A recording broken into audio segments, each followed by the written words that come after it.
I fear thoughts build up until I can't hear. My mind fills up into a creature, and it haunts me somewhere much deeper. I got nightmares in my head, I fear the thoughts build up until I can't hear. That my mind fills up into a creature, and it haunts me somewhere much deeper.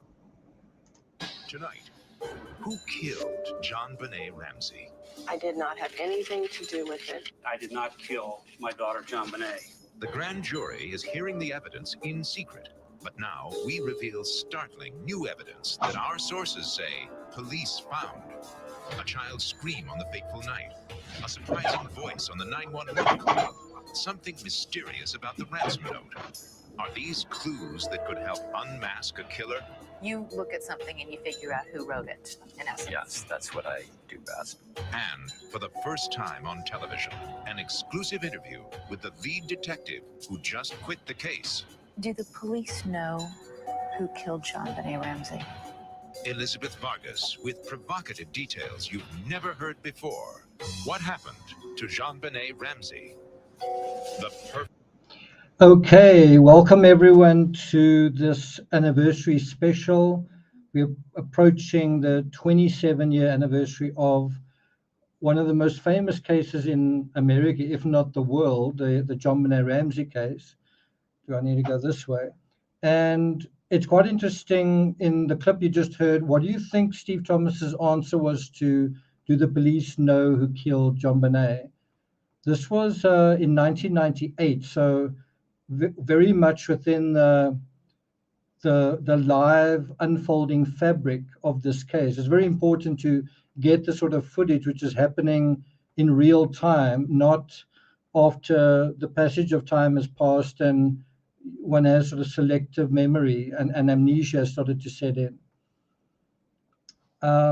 Zircon says no. What do some of you think? When he was asked, do the police know, in 1998, do the police know who killed JONBENET? What do you think? What do you think he answered? Just a quick hello to all of you guys. So the program for tonight, by the way, Merry Christmas. Some of you are in a different time zone. Merry Christmas Eve, but welcome to this anniversary special. What we're going to do is we're going to examine this particular documentary, little segments of it. Then you're also going to listen to a little bit of an interview Paula Woodward did with the Ramseys. We're going to sort of look at some pieces of that. Some of you may know that I did a 3-part series on the first 10, 15 minutes. So we're going to look at that a little bit. And then we're also going to deal with the timeline that matters and the timeline that arguably doesn't matter. And that's basically the show for today. Mods, thanks for being here. Iceland, good to see you. Gelsey, nice to have you guys here. I hope you guys are doing well. So I'm here. Me and Timmy are here. Here's his foot. Timmy says hi. We are here to keep you company. It's 4 o'clock in the morning here, so it's like late at night, early in the morning, and so you guys are also keeping me company. So thanks for that. Princess Mariposa says, I don't think the police knew back then, but they will never admit. Okay, so this was all heading to a grand jury trial in 1998. And so I think that's incorrect. I think the police did suspect they knew who the killer was. But of course, Steve Thomas was of the opinion that it was Patsy. And I don't think he was right in that particular opinion. So I think there was possibly some consensus that, was it an intruder or the Ramseys? And, in terms of the police view, but then also think there was some disagreement in terms of which Ramsey the police thought, if the Ramseys committed the crime, which one was the most likely. I certainly don't agree with Steve Thomas. he wrote an excellent book, but I don't really agree with the premise of bedwetting. I actually saw an interview, I wish I could show it to you, where Patsy's asked about it. She says, I've had stage 4 cancer. Really, bedwetting was not high on my list of priorities. And I found that very believable. When she said that, I thought, I believe you, Patsy. I believe you. Okay, so the answer to the question, when Steve Thomas was asked, do the police know, was he said something along the lines of, I'm not going to answer that question. So it's one of those things, it was a hook to get you to watch the episode, but he wasn't actually prepared to answer the question. So he doesn't answer the question. I'm not saying that he didn't know, just that he felt that he couldn't answer the question, perhaps because of legal issues. Okay, so shall we listen to a little bit more from this? Perfect murder. Is the sound okay? Plus, you think you're giving money to a well-established charity. There's no reason for me to be suspicious. But what if we told you that dozens of familiar-sounding charities are the creation of... Received by Nissan this year is now even longer. JD Power. Heard about it. Migraine, headache, pain relief. Oh without a no, how prescription. long is this going to take? Enough Okay. that the Ramseys are presumed innocent under the law, and evidence is still being gathered. But tonight we have provocative new information that sources tell us comes from the police investigation.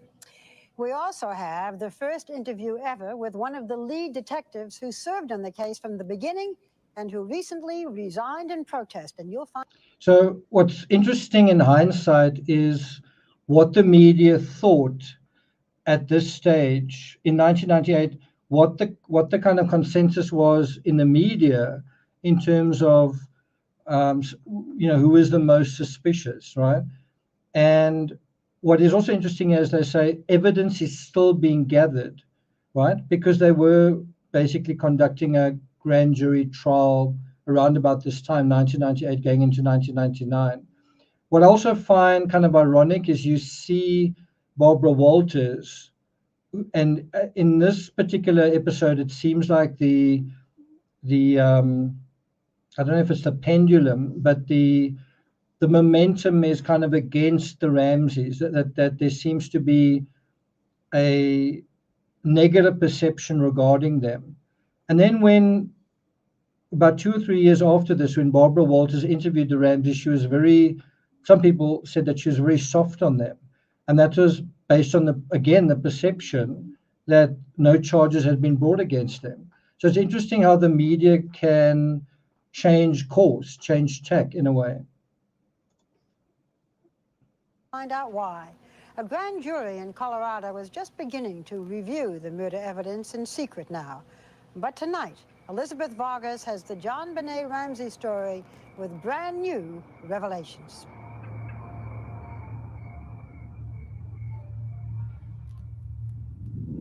Frantic family members began searching the Ramsey home. They found JonBenet's body inside a rarely used room in the basement. She had been strangled. Duct tape covered her mouth. It is clearly a new chapter in the case of JonBenet, a bright blonde 6-year-old the world knows best through the distorting lens of the beauty pageant cameras and the spotlight of a bizarre crime scene. Around 9 p.m. on Christmas Day, 1996, the Ramseys say they came home from dinner with friends and carried a sleeping JonBenet upstairs to bed. They say it.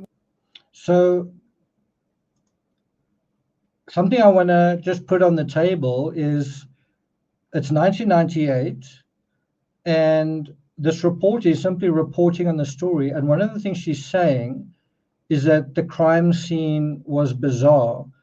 And I think it's easy 27 years later to lose sight of that. To sort of, we know that, we've accepted that, and now we kind of dealing with the details, right? But if you just think of that as a concept, this is a bizarre crime scene, bizarre, strange, unusual, weird. what is that already telling you before you know anything more about this case?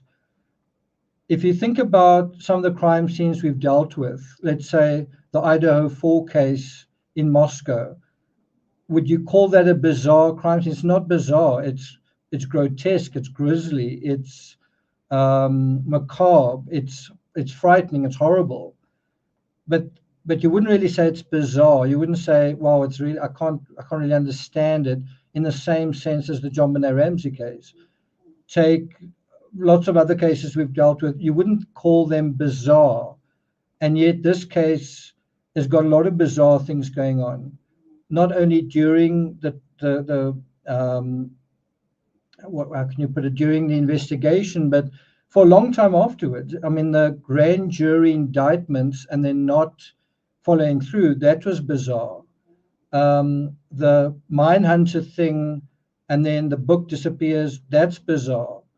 The 3-page ransom note, just that is bizarre. JonBenet apparently taken from her home, and it's reported as a kidnapping, but then JonBenet is in the basement all along, and there's supposedly a ransom note, but where's the kidnapper? That's bizarre. So there's not a little bit of bizarre, there's a lot of bizarre. There's this strange device, a stick with a string around it. That's bizarre. That's strange.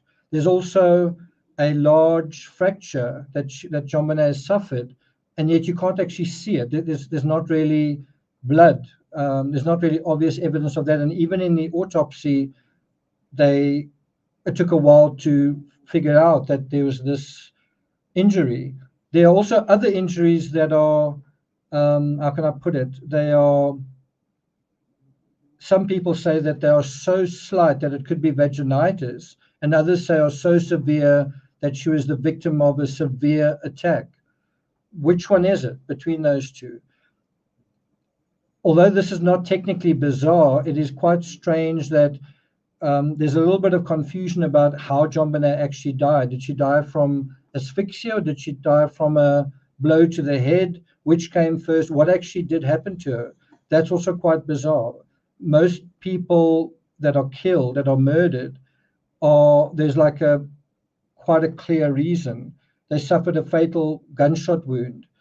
Here you kind of have 2 or 3 or more possibilities. You've got strangulation, you've got a very heavy blow to the head, and then there's also duct tape over the mouth. What's going on here? So when you take that word bizarre, you've also got to say that is what's kind of idiosyncratic about this case. And what's that already telling you? Is it telling you that you kind of have a conventional perpetrator here, or is this a very special, unusual, strange, convoluted case? And is that by accident or by design? Thanks a lot, Robbie Robin. Okay, let's listen to some more. Was the last time they saw her alive. 1 year, 8 months, and 21 days after the murder of JonBenet Ramsey, grand jurors assembled here in Boulder to begin reviewing evidence in the case. Sources say much of it implicates her parents. So, that kind of thing I think is forgotten today. When you hear the media talking today about the Ramsey case, it's a totally different story. It's all about Gary Oliva, John Mark Carr, somebody else. And then you literally have John Ramsey being interviewed saying, what do you think about this perpetrator? Do you think this person could have done it? Do you think there's a good case against that person? And then this year, John Ramsey's been quite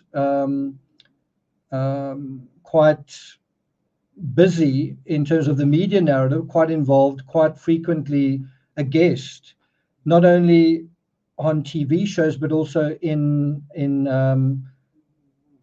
publications, in news reports, in news articles. He's been quite active. And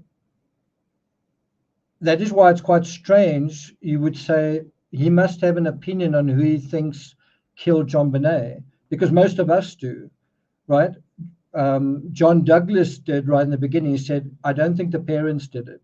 Okay, well, who do you think did it then? And so that is why I thought it was quite strange at CrimeCon, when he's asked point blank, who do you think killed JonBenet? He says, I don't know. When the author, Paula Woodward, who's written a book, and here it is. We have your daughter. It's 500 pages long. It's one of the thickest books you can read on the Ramsey case, right? You write a book, you deal with all the evidence, and then you ask in a public format, who killed JonBenet? I'm not sure because the motive's not clear. That's a good part of getting to the answer, but it's quite strange not to express an opinion on that. You write a whole book, and at the end of that, well, what if you said that at the beginning of the book? I'm writing this book, and I've got no idea who killed JonBenet. Do you still want to read it? Because essentially, I think her book is about, the Ramsey family are innocent. That's basically, I think, her position. Okay, let's continue. But the point I'm trying to make is, can you see how the media narrative has changed significantly from 1998 to wherever it is today? And this was very much in the thick of things. The investigation was still very much alive, right? And the tabloids were full of this. The news media were covering this bumper to bumper. And this was their opinion, that the evidence implicates the Ramseys. They weren't talking about Gary Oliver. They weren't talking really about other suspects. They were talking about the Ramseys. The proceedings here are secret, and unlike witnesses in federal grand juries, witnesses here can't even reveal they testified. Now, we don't know exactly what the district attorney is presenting to those grand jurors, but sources have told us some of the key evidence Boulder police have collected. Last June 1st and 2nd, Boulder detectives made a presentation to the district attorney. That presentation included evidence, sources say, suggesting that one or both of the Ramseys were involved in or had guilty knowledge of the crime. We also discussed and identified and articulated 30 specific reasons that we believe a grand jury is necessary in this case and why we think it'll be helpful in moving us forward.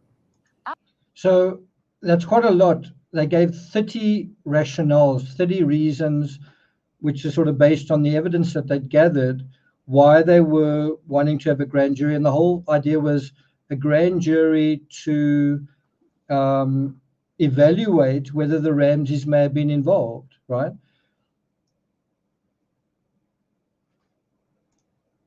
Our information on what was said in that meeting comes from well-placed sources in various law enforcement agencies. We emphasize there may be evidence to the contrary not available to us, or different conclusions may be drawn. And a reminder, in law and in fairness, all people are considered innocent until proven guilty.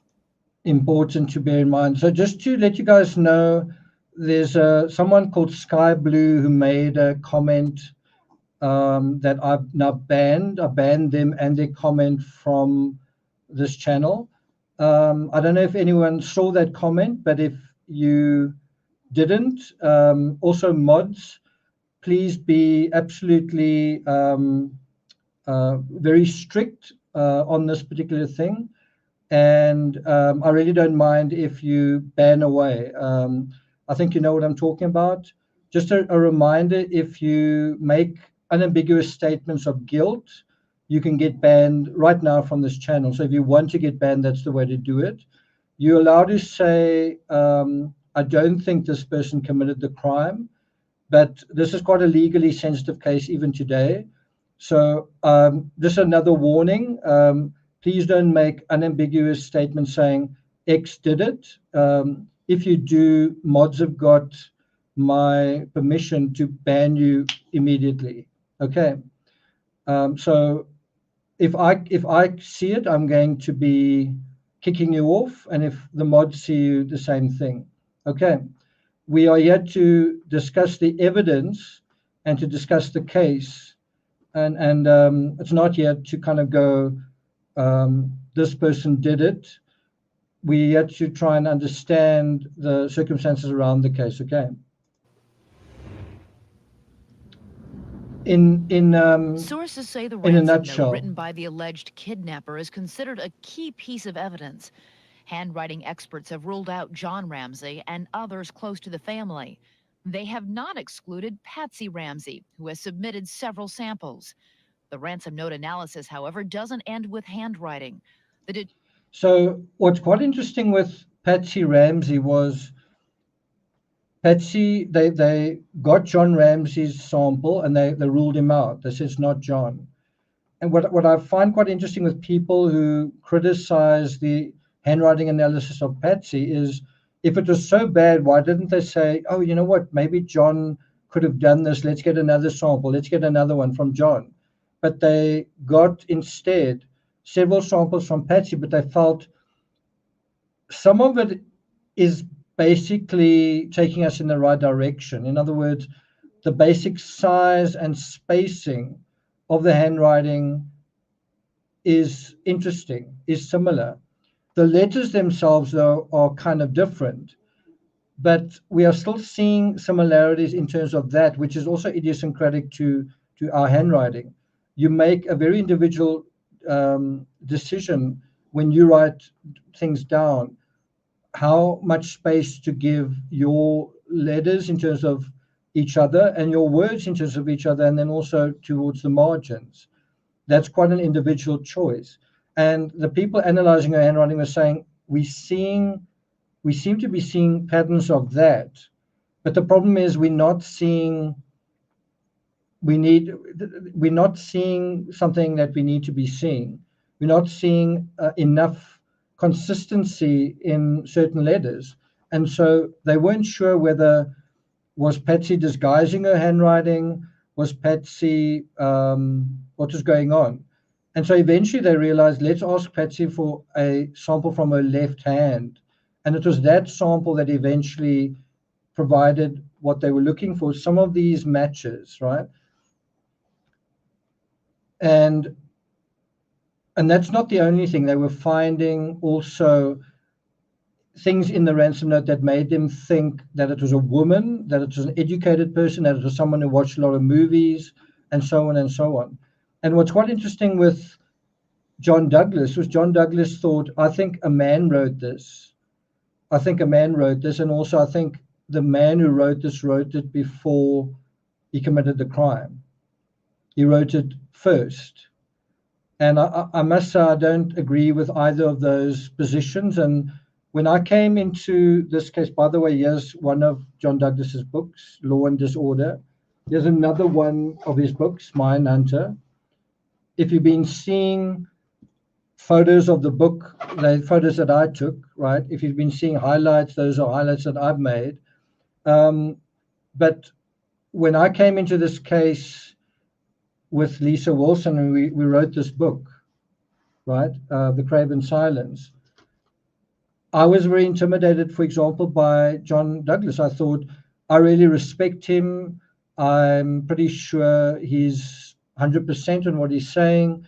What on earth do we have to contribute to this case? And over time, I realized, well, I totally disagree with what he's saying. So in other words, without knowing anything about the case, I thought he's probably right. Who am I? I was never at the FBI. What do I know? Who am I to challenge his expertise? And that was based on knowing nothing about the case. As soon as I got more and more educated on the case, I thought, I don't really agree with what he's saying.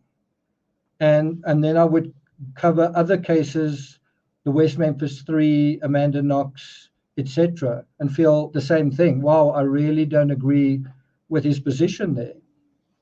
And I mean, he's hired. The FBI and law enforcement tend to be state's witnesses for the prosecution.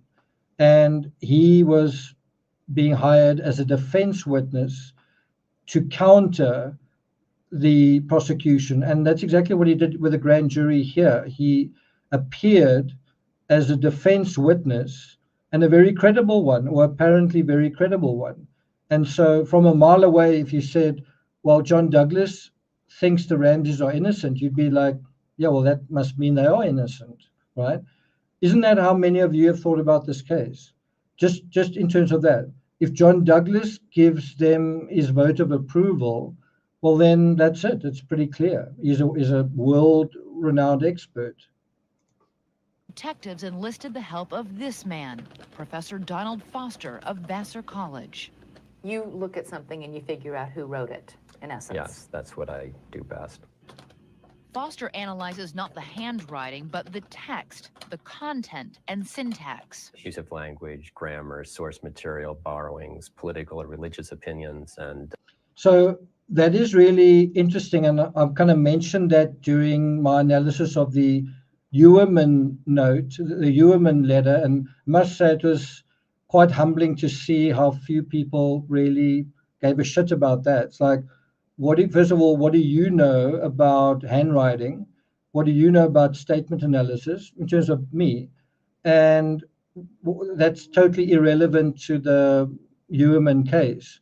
Well, here you have this expert, Professor Donald Foster, not only looking at the shape of a letter, but looking at the sentiment expressed in the ransom note, the type of statements made. Use that good Southern common sense. Where was Patsy from? Don't try to grow a brain, John. We advise you to be rested, etc., etc. And based on all of these many statements, and because it's such a long ransom note, there are so many of these colorful statements. And then not only that, you're dealing with just the ransom note is bizarre. The ransom note itself is bizarre. There's never been such a long ransom note in the history of ransom notes. And so what's going on with that? Is the ransom note real? Is the ransom note credible? Is the ransom note authentic? Or is it a staged thing? And if it is staged, what is the reason for that? And so here you have someone who's not just analyzing the handwriting, but is analyzing the psychology of the handwriter and the statements made. And he comes up with a totally different assessment. He says to John Douglas, he says, I think he said, I believe it's a woman, and so on. Let's hear what he says. Anything that might enter into making a piece of writing distinctively one person's or another's, from punctuation to spelling and so on. The professor once discovered Shakespeare was the author of a centuries-old manuscript, and the FBI hired him to prove Ted Kaczynski wrote the Unabomber Manifesto. But he is perhaps best known for proving Anonymous was really Newsweek's Joe Klein. Early in the case, Foster actually volunteered his expertise to Patsy Ramsey after reading of her extreme distress. Ironically, she never called, but the Boulder District... So one question I've got is, did this guy make comments on Mindhunter? So this guy's job is to look at statements. This guy's job is to analyze kind of intertextualities. And at this time when this documentary was made, 1998, Mindhunter as a how-to guide, that whole narrative was in the tabloids. And so it's impossible to think that he would be aware of that he's involved in this case. He was hired by the police. So initially offered his services to Patsy, and then the police found out about him. They hired him. And what I'm trying to say is, are you telling me he didn't think about the possible overlap or the possible relationship between Mindhunter and the ransom note? And I wonder whether it wasn't, I don't know where it started. Was it something that he came up with, that he told the police about? Or was it something they came up with and he then took it further? I'd be very interested to know. I'd be very interested to know. But it's very interesting that in the same time you've got this guy in this documentary, you've also got Mindhunter being brought up in the media narrative, right? Attorney's office did. In the Ramsey case, Foster had high marks for the detectives who brought him an impressive sampling of Patsy Ramsey's writings, letters, notes, even files police retrieved from the family computer. My experience. So there you've just heard it. He was given access to all of this information. And what about, would he not have looked at Mindhunter? Would he not have looked at the statements that were made in their own depositions, in their own interviews? Well, I found them, and he was employed to find those sorts of statements. Someone made a comment here, why were the parents never arrested? Because the indictment wasn't authorized by the district attorney at the time. So the how can I put it? The grand jury voted to indict the Ramseys, and then the district attorney said something along the lines of, we have insufficient evidence, and he didn't sign off on that, and so the case basically just stopped there. And that was really the moment where it either would have happened or not. But there's another side to that. Why did it only come out, what's it, 13, about 14, arguably 15 years later, why did it only come out that there was this vote to indict the Ramseys? Why did it take that long for it to emerge? And what was their legal status when it did come out? And we'll deal with that in terms of the timeline. Experience with the Boulder detectives was that they were entirely professional in their work, that they were dedicated to the case. Have you determined who wrote the ransom note? I have no comment. Foster is bound by a confidentiality agreement with the Boulder Police Department. So what do you think he thought? Like if he was interviewed today, what do you think he would say who he thought wrote the ransom note? Bear in mind, we know what the grand jury ultimately decided. The grand jury didn't decide that an intruder was involved, because that was another narrative that was presented to them. The grand jury decided that the Ramseys ought to be indicted. That was what they decided. Do you think it's because they thought someone besides Patsy wrote the ransom note? But sources tell us in his report, summarized by detectives in the June presentation of evidence, Foster identified the writer of the ransom note as Patsy Ramsey. Foster analyzed commonly used words and also found similarities between... So I don't know if you saw that fat cat was also brought up. Who would tend to use a word like that, fat cat, a man or a woman, but along with use that good Southern common sense of yours, right?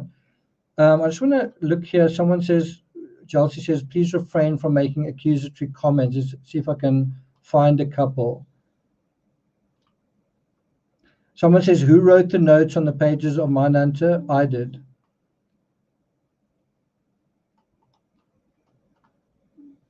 Let's have a look at the comments here. Liesel, good to see you here.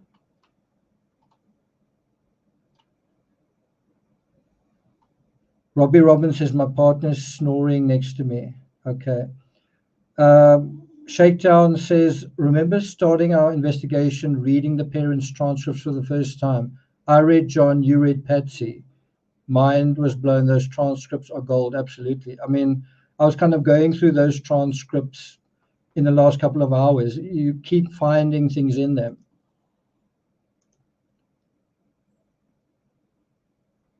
Okay, let's continue. Between Patsy's letter format and that of the ransom note writers.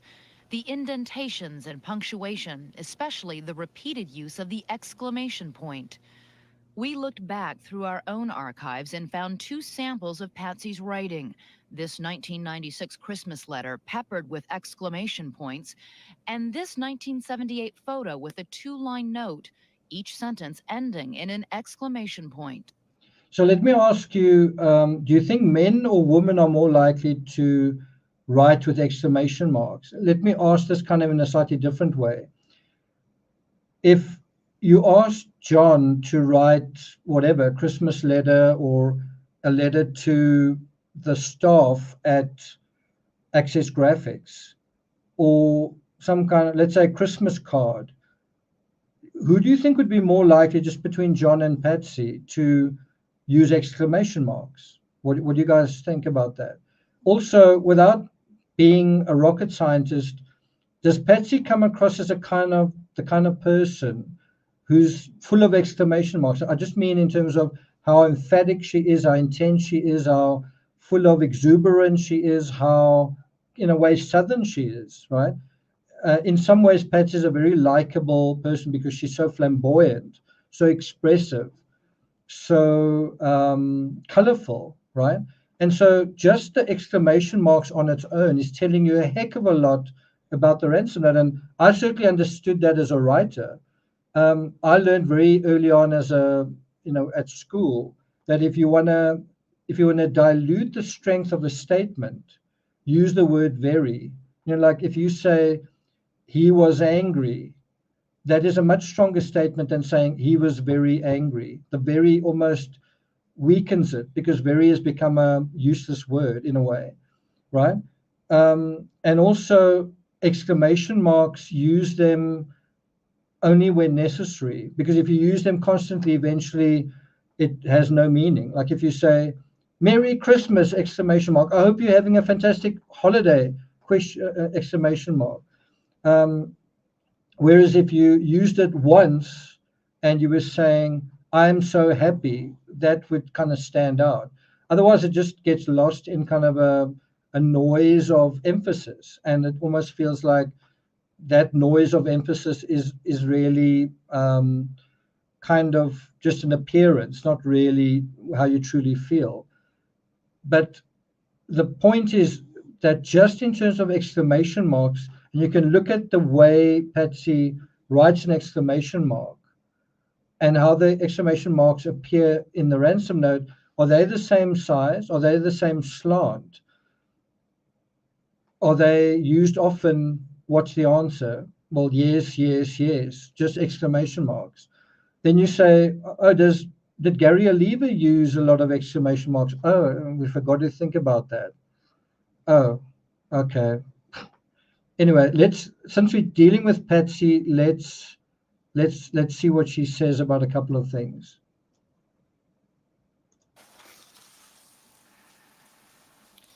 There were conflicting versions, Mr. Ramsey, that you read to your daughter that night, or that you put her to bed and read a book. Which was it? We saw there were a number of errors in the police report. That was one of them. I carried JonBenet upstairs. He was asleep when we got home. I put her to bed. I got Burke to bed. And I went upstairs and I read for a few minutes before I fell asleep. So can you see how that kind of gets some significance? John saying, on the night that JonBenet died, that I was reading a book. And what would be interesting to know is, okay, well, John, what book were you reading? That night, what book were you reading? Right? Would be interesting to know.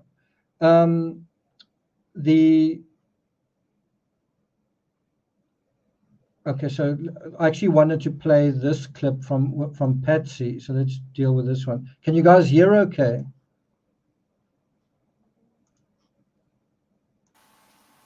Footprints outside the house. No evidence of footprints.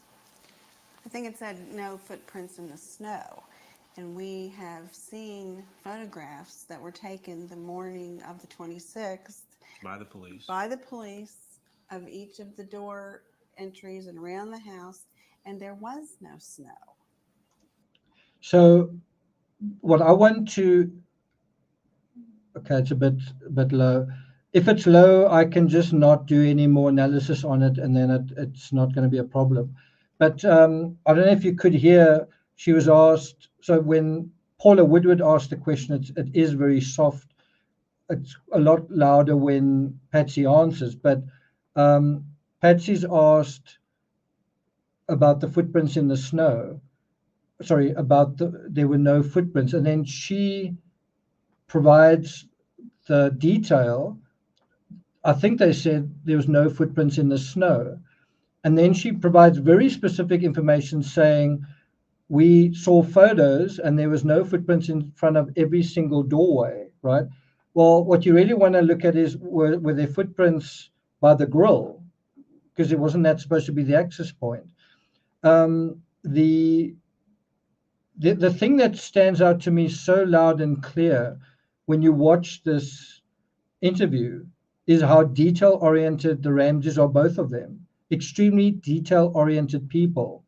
And that's why when you listen to their interviews, when you read the transcripts, I think something that a lot of people have missed is that they're incredibly detail-oriented. They're intelligent people. I mean, John didn't become the CEO of a company with $1 billion in turnover, voted Boulder's Entrepreneur of the Year or whatever it was, because they're not dumb people. They're no slouches. I think Steve Thomas described Patsy as magna cum laude smart. She's got fantastic attention to detail, right?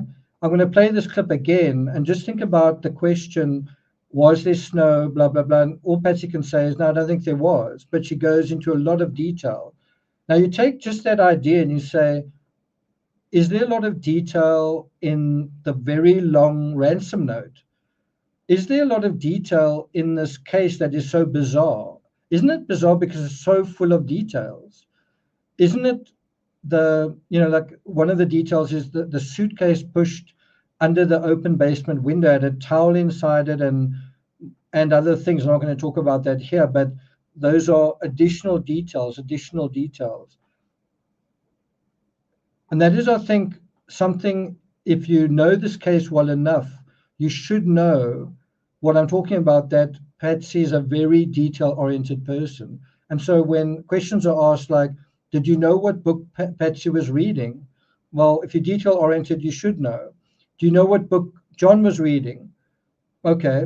Did you know that this book was in the house? No, I didn't know, or I didn't see it, or whatever.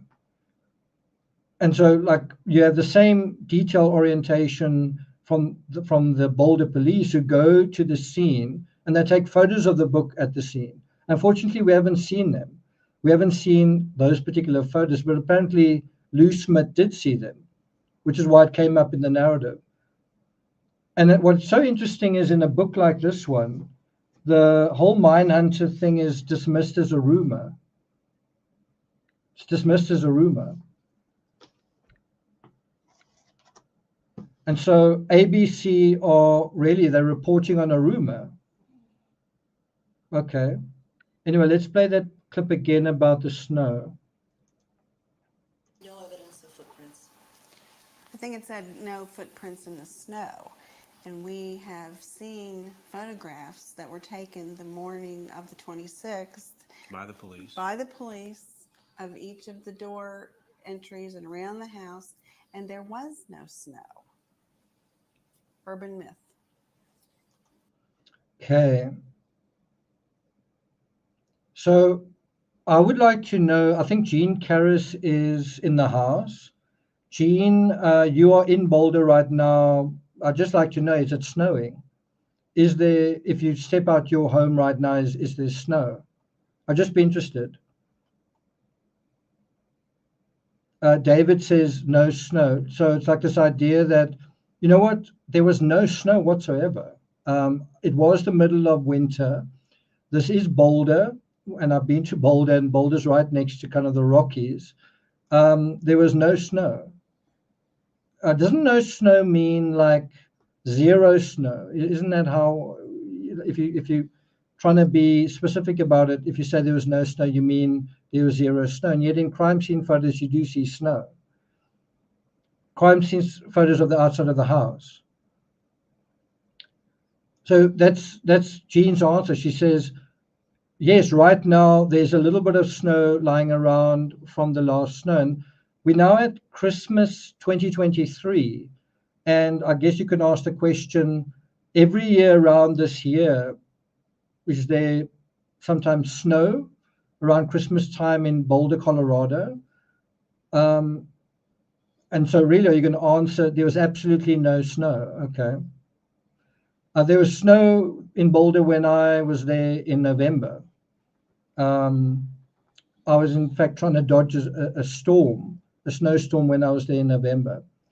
By the way, just in terms of welcome, Julia, just in terms of membership, you guys can, I think my channel's been cleared to gift membership. So if you guys want to do that, you can. Okay, so I think we're going to move on slightly just to something else. We're going to deal with the timeline of the Ramsey case. Timmy, I'm going to put you down.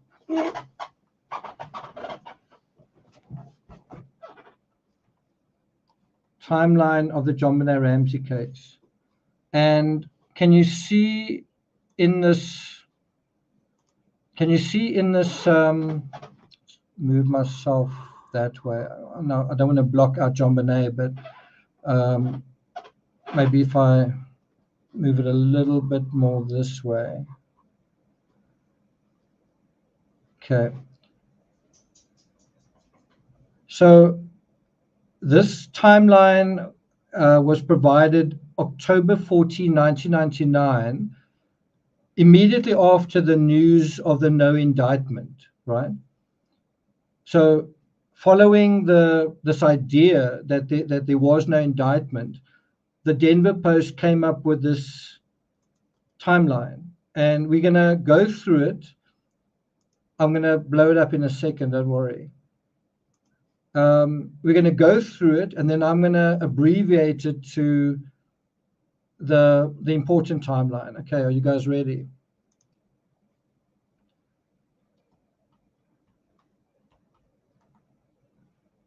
Okay, December 25th, it's the last time JonBenet's parents saw her. JonBenet heads to bed. Burke is also at the home. That's kind of just the basic narrative that is in the mind of the reporter in October 1999. JonBenet went to bed. It's in this exclusive neighborhood.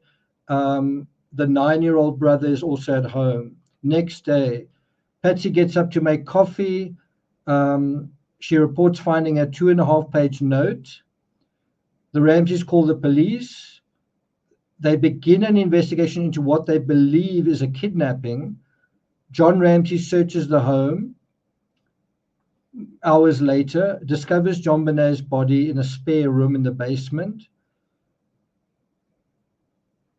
And I don't know if that's accurate. I seem to remember it being closer to 8 p.m. But anyway, according to this, the coroner arrived really late that night. Thanks a lot, Peanut Gallery, for making that gift. Well, thanks a lot. Okay, December 30th, police say they've taken blood and hair samples from John Ramsey and other members. This is something that I still hear about constantly. I think John Andrew may have committed the crime. They were out of town, they were even out of state. And this was established right then and there. And yet today, 27 years later, people are still saying, I think John Andrew may have done it. How much time have you spent actually reading up about this case? JonBenet is buried in Marietta, Georgia, next to her half-sister Elizabeth. 1997, they give that interview. Patsy says there's a killer on the loose. John calls the idea that he could have committed the crime nauseating. That night, 5 detectives from Boulder fly to Atlanta. So it's quite interesting. Within a week, the Ramseys aren't even in Boulder. They are on CNN in another city, right? And remember what the ransom note says. Use that good Southern common sense of yours. Where are they? They're in Georgia. They're in, I guess, Atlanta to record this. 3rd of January, investigators announced that the ransom note appears to have been torn from a tablet of paper found in the house. Now, one thing I haven't mentioned yet is in this book, Mindhunter, one of the techniques that law enforcement used was they tried to find impressions on the paper, right? So if you take something like this, right, and you take a pencil and you sort of rub very lightly over it, you might be able to find something that was written on another page. And that's exactly what they did find. They found a number, and that helped them solve the case. In the JonBenet Ramsey case, a number of pages were torn out of that pad, right? And they've never been found. It's not like this pad, which this is a small pad, right? It's not. And so can you imagine if all these pages were torn out and these pages here were torn out and then they just disappeared? What I'm trying to get at is that's something else that the writer of the ransom note learned potentially from this book, is that you need to have your note on a clean paper where there are going to be no impressions on it, because that could also have evidence, right? Is that a kind of detail you would think of if you didn't know it? If someone said, I want you to write a ransom note, here's a pad, and get away with it, would that thought occur to you, do you think? Then they say, if the authorities are correct, this means JonBenet's killer wrote the note after arriving at the house. February 13, Police Chief Tom Kobe and District Attorney Alex Hunter hold a news conference to vow that the killer will be brought to justice. Hunter announces the formation of this expert prosecution task force. Friday, John Ramsey did not write the ransom note. So within 3 months, 2 months, the investigators concluded John didn't write the note. That's how quickly they concluded it, and it's already in the media narrative. Timmy, no.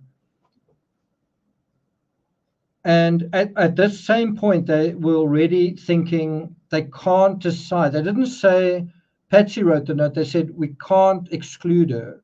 We need to keep testing this theory, right? Thursday, March 13th, it's announced that veteran homicide detective Lou Smith has joined the Boulder team, right? March 13th. And that was Alex Hunter's idea, right? Now, remember when, I don't know whether Lisa can remember this, when I started studying this case, Lou Smith was also someone I thought, who am I to, to argue with whatever Lou Smith says. Whatever Lou Smith says is very likely true. I mean, he's got a 90-something% success record, blah, blah, blah, blah, blah. And then you read in books like this one that Lou Smith, who you kind of respect, thought kind of hero worship John Douglas, right? I think I've got a comment that he made. What does it say? So chapter 16, funny enough, of Law and Disorder. Remember, chapter 16 of Mindhunter is the chapter that we've been looking at on Shari Faye. Chapter 16 of Law and Disorder, it's this one, enter Lou Smith. And so he says, once I got involved with the Ramsey case, my public and professional image seemed to change overnight. No longer was I perceived as Agent Jack Crawford, the straight-shooting, justice-seeking character in the trim black suit that Scott Glenn had portrayed in The Silence of the Lambs, which was reputedly based on me. Now I was seen as the hired gun that would say anything for a price. Ironically, once I determined that the Ramseys were not offenders, I stopped accepting their money altogether. And then he talks about Lou Smith saying the following. When he opened the door, Lou Smith greeted me with, John, it took me 10 months to conclude that the Ramseys were innocent, and it only took you 4 days. Now, I've heard totally different versions to that. I've heard in Steve Thomas's book, I think he said that Lou said, I don't think it's the Ramseys, and he'd been in town barely 72 hours.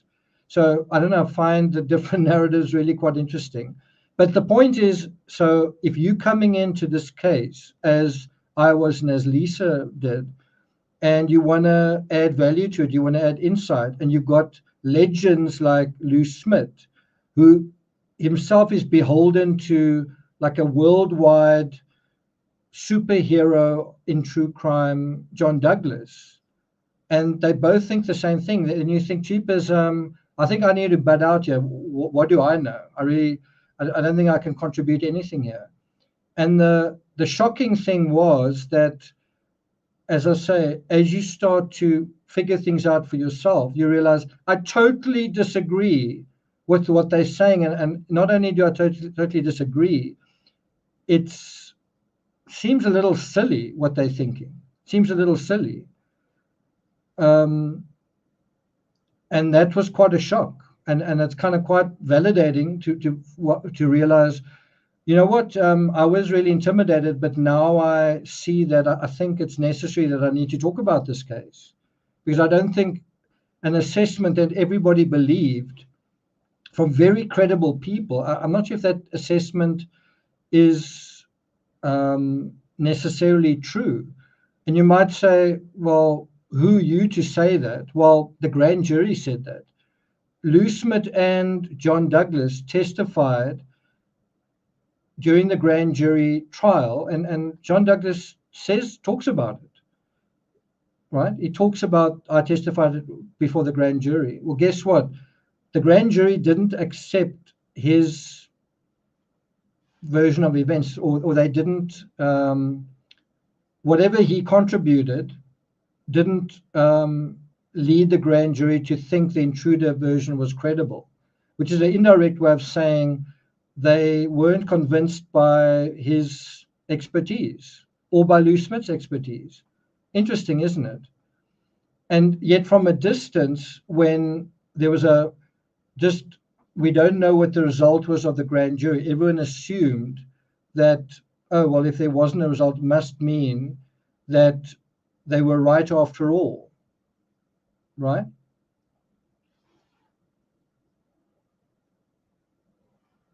Yeah, that's kind of how I felt as well.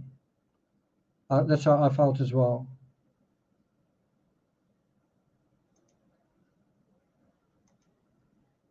That's the question. Well, you're going to have to watch the videos I've been making to get the answer to that. Okay, let's continue with this timeline. We've just passed the 1 hour mark. Okay, Thursday, April 3rd. DNA testing has begun at Cellmark Labs in Maryland. This is a second round of testing of DNA in the case.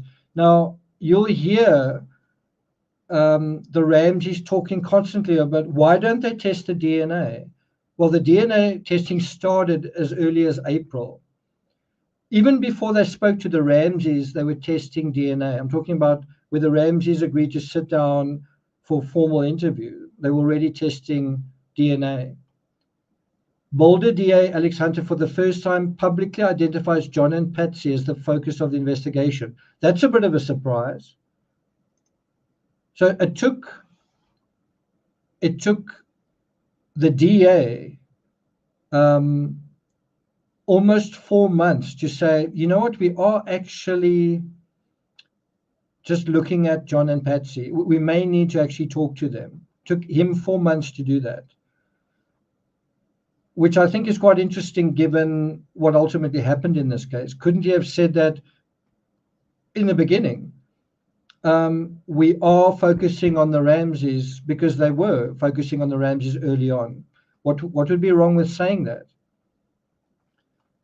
Then around about a week, 10 days later, Hunter confirms that initial statements that John and Patsy gave to police were traded for formal interviews with the couple.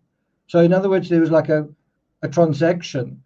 In order to have us, in order to talk to us in a formal interview, we're going to give you copies of the statements you made right in the beginning. And that's a really great way of making sure you don't contradict yourself. Alf, good to see you. I always look forward to your comments in chat. Okay, so let's continue. This is still 1997, right? April 30th, police conduct their long-awaited formal interviews with John and Patsy. This is more than 4 months after the couple's daughter were found murdered. Patsy Ramsey is interrogated for 6.5 hours. That's on April 30th.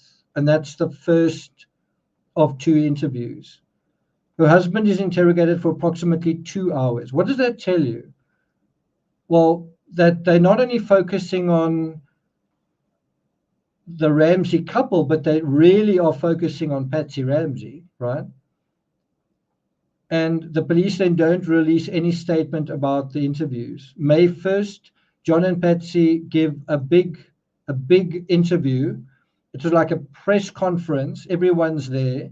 And they say, so they've just spoken to police, and the next day they kind of control the narrative by saying, I did not kill my daughter. Let me assure you, I did not kill JonBenet. And I think that's true. I don't think John did kill JonBenet, and I don't think Patsy killed JonBenet. But nevertheless, JonBenet died in that house. And there's a ransom note, and that's not been properly explained. Wednesday the 14th, the much anticipated results of additional DNA tests are delivered to Boulder authorities. Sources say there are no surprises in the report. Now look at what we're talking about. We have the Ramseys that are being questioned by the police. We have the DA admitting that they're the focus of the investigation. We know that Patsy's questioned for 6.5 hours, John for 2.5 hours. We know that the Ramseys make this special legal arrangement where they get some of their own statements that the police have provided to them before they make these additional statements, which really helps them not to incriminate themselves. And then they, in the midst of all this, 2 weeks later, the investigators get the DNA back from the crime scene, and they say, well, there are not really any surprises there. What would that mean? Because a surprise would be, wow, we found DNA of Gary Oliva here. That would be a surprise. Wow, we found DNA of Santa Claus. That would be a surprise. Do you think it would be a surprise to say, well, we found the DNA of this Ramsey family member? Would that be a surprise? Well, they said there were no surprises. June 2nd, and this is the last entry in 1997. Dr. Lee, one of the nation's leading forensic experts, says that Boulder authorities will need some luck in solving the murder.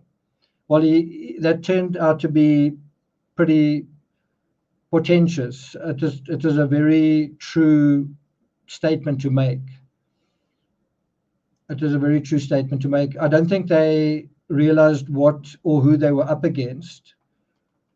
1998, January 15, John and Patsy refused to submit to another round of interviews.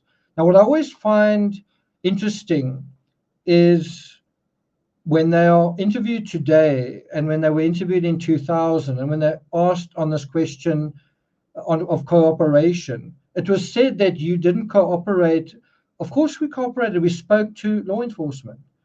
But then it turns out that only in terms of this legal arrangement, only once you give us the documents, the transcripts for what we said originally, only once that's done will we sit down and speak to you. Is that being cooperative? Also, I think the original offer was we'll sit down together in the law offices of Haddon and whatnot. And the police said, no, we're not going to do that. So it certainly wasn't the Ramsey saying, we'd like to be interviewed. Are you guys ready? Right? We're cooperating. We're here. Come and talk to us. Here you have January 1998, the police wanting to talk to the Ramseys again. Guess when they actually did talk to them? Let me say that again. In January, it's in the media narrative, 1998, the Boulder PD want to talk to the Ramseys. When do you think this interview actually took place?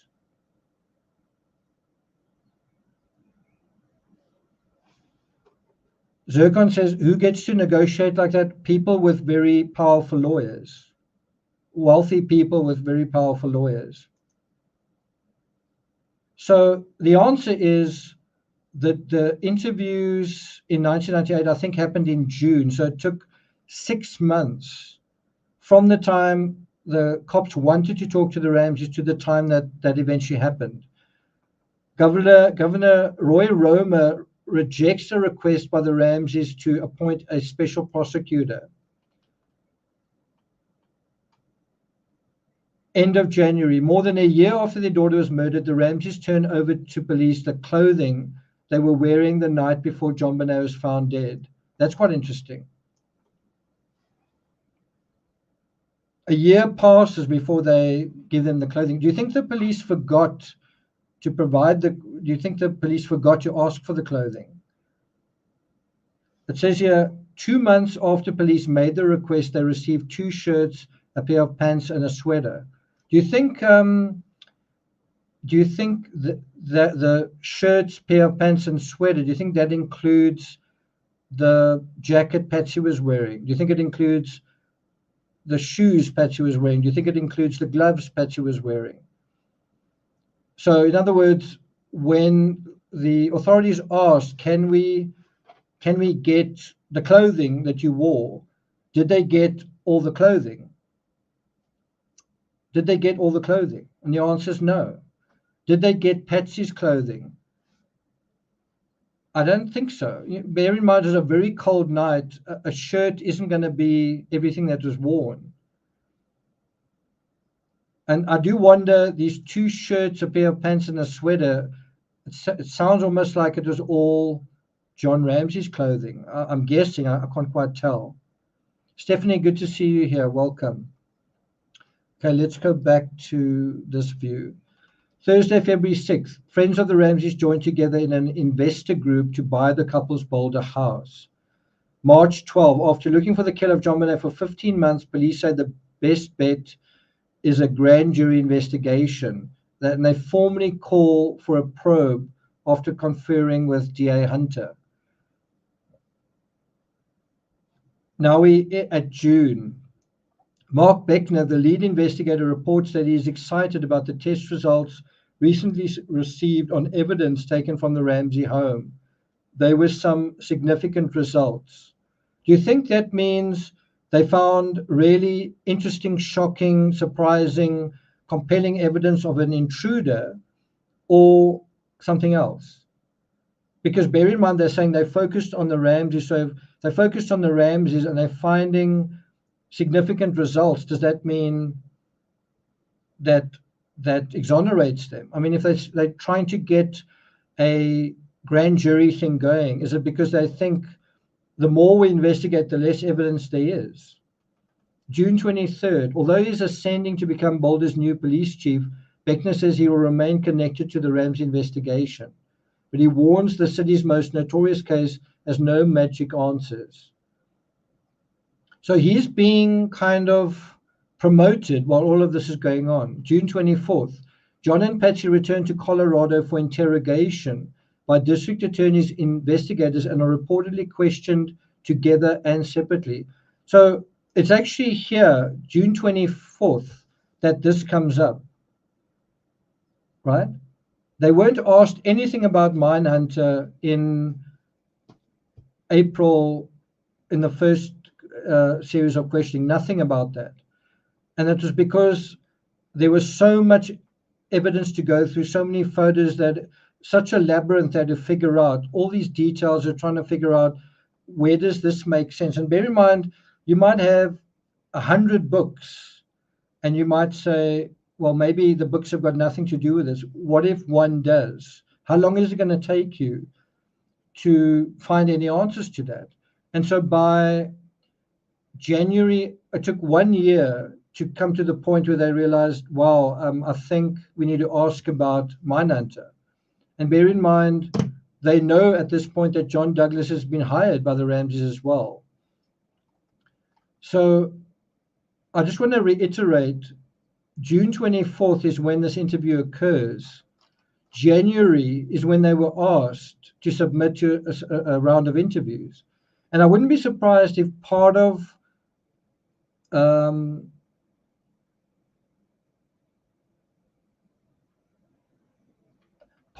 what went into these interviews was fiber testing, and they wanted the clothing in order to, from law enforcement side, they wanted the clothing to confirm some of the evidence. For example, what was found behind the duct tape, right? Now, July 9th, Who Killed JonBenet documentary airs in Britain. August 6th, in a stinging 8-page resignation letter, an angry Detective Steve Thomas says that Hunter's office is thoroughly compromised and has crippled the case. Now, he wrote this on August 6th. Do you think he was right? Did it turn out to be true? Thomas charged critical evidence had not been collected and maintained that other evidence hadn't been tested, right? Things like credit card receipts, phone records, clothing, all that kind of thing wasn't collected. There'd be all sorts of information on a computer, and then that computer would be wiped, right, in the war room. Revealing that the case is headed for a grand jury, Roma says he wants to help Hunter. Now, what's quite interesting is only after Steve Thomas resigns does the case actually go to the grand jury. August 19, Fleet White, who is with John Ramsey, renews his plea for someone other than Hunter to investigate the case. Was Fleet White on the right track? Was Fleet White right to go, I've got a bad feeling about this, given what ultimately did happen? Thursday, August 20, sources tell the Post that an enhanced version of the 911 call Patsy made includes Burke's voice in the background. That would contradict earlier statements given by the Ramseys that Burke was asleep until the police arrived. And you're going to hear, well, you guys say you can't hear the Woodward interview, so I won't play it. But what Patsy says in that is that that sound you're hearing is the sound of a chipmunk, which sounds like a squirrel. It's not necessarily a child, it's just digital noise. September 16, 5 months after they were chosen, Boulder grand jurors begin the investigation. So that's how long it took. September 16, 1998, that's when the grand jury started their work, when it really should have been started much, much earlier. Look at the Koberger case. How long did it take for a grand jury to be called in secret in that case? Wasn't it barely 6 months? Now we're dealing with over a year and 9 months. Quite a long time. Quite a long time for a district attorney to be twiddling his thumbs, right? Veteran homicide detective Lou Smith resigns. So once it's going to the grand jury, Lou Smith resigns, basically saying, I don't know why this is going to the grand jury. And then only for him to appear at the grand jury. And the grand jury weren't convinced by his story. In his letter, he says the Ramseys did not kill their daughter, and I agree with that. I don't think they did. He says a very dangerous killer is still out there. September 27th, with Smith's resignation letter as firepower, the Ramsey family lawyer Hal Haddon demands Boulder police shift their focus from his clients. And this is when, it's at this point that the ABC 2020 documentary comes out, the one that you just heard a little bit about. Shall we go back to that? And then we'll come back to this timeline. And I do want to give an abbreviated timeline that's not like a tennis ball match, this and that, victory for the Ramseys, setback for the Ramseys, victory for Boulder police, setback for the police, just one that is quite brief and basically what happens in the story in a nutshell in terms of the timeline. Okay, so let's go out of that and let's go back to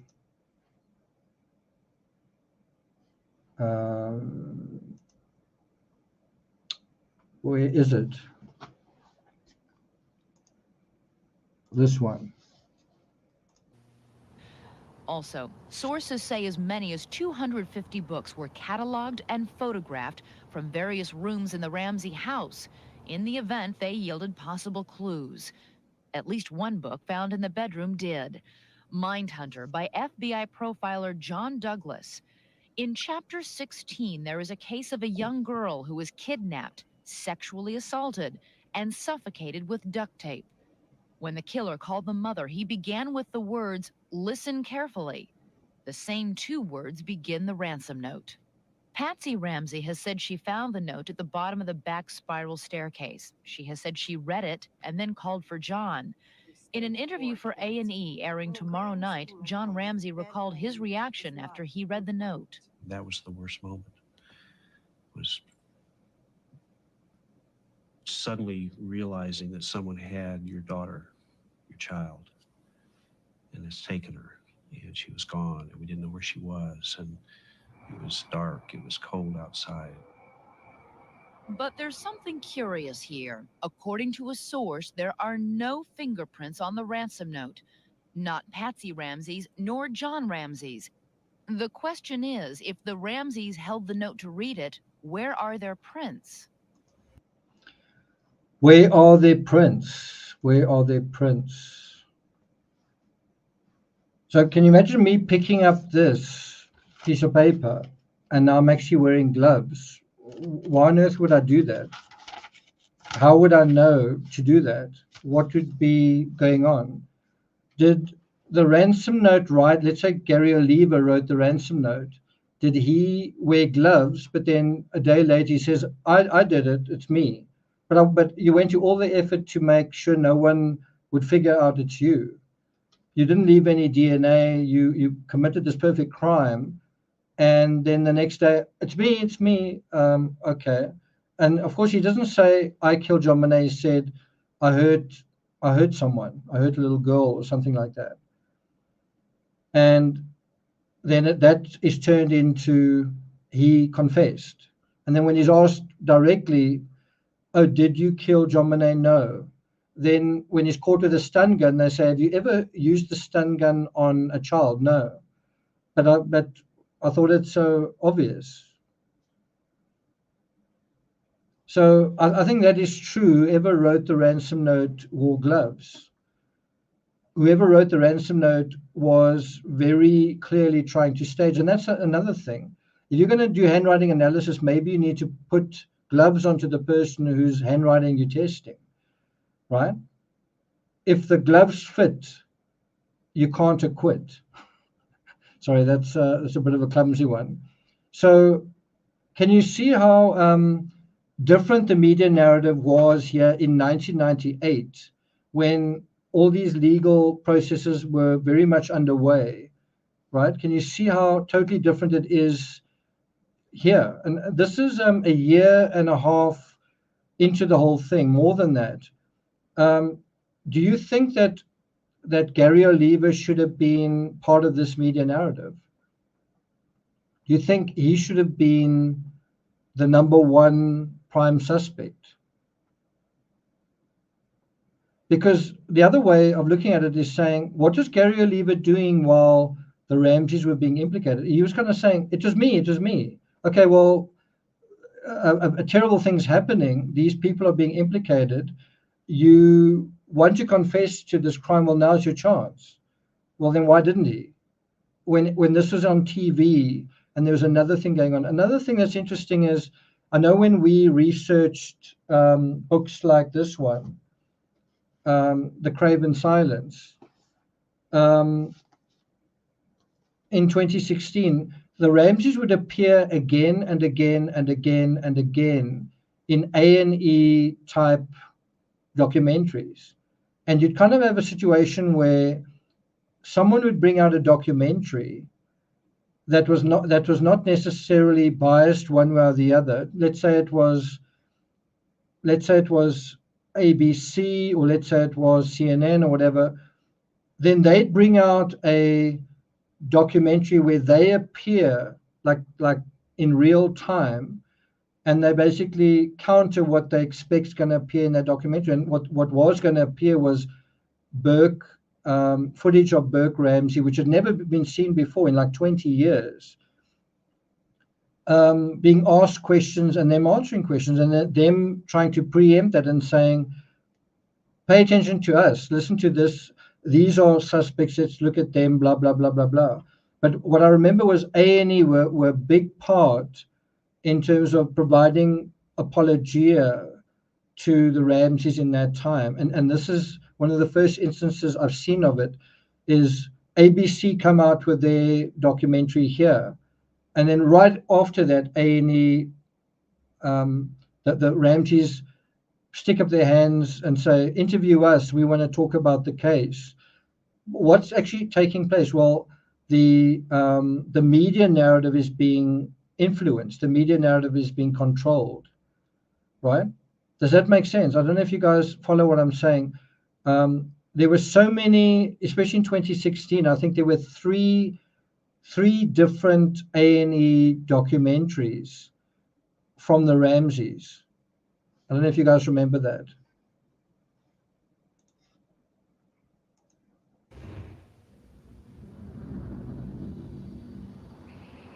Experts were hired to enhance the 911 call placed by Patsy Ramsey at 5:52 a.m. the morning of the crime. Sources report the enhancement appears to reveal the voice of 9-year-old Burke, the Ramsey son, asking his parents, "What did you find?" In that June presentation, the suggestion was the Ramseys were not being truthful when they told the police that Burke was asleep until after the police arrived. So if we assume that, and I mean, it is quite difficult, you know, if you say handwriting analysis isn't it's a pseudoscience, well, then listening to noises on a piece of audio is as well. No one can say definitively that this is X, Y, or Z. But let's say we accept that it was Burke Ramsey, number one, and number two, that Burke Ramsey did say, what did you find? What is, I think, quite an interesting thought experiment is if you say, what if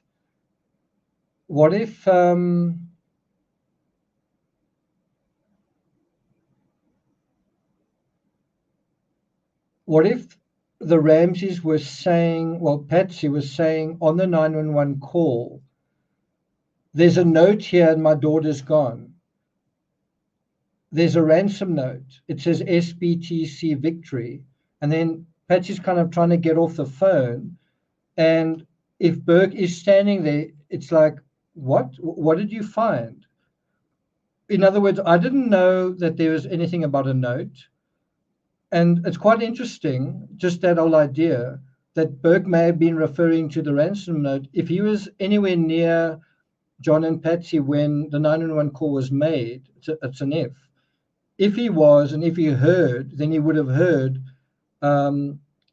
there's a ransom note. It says, shall we play that quickly? Shall we play the 911 call? Now imagine Burke Ramsey hears this.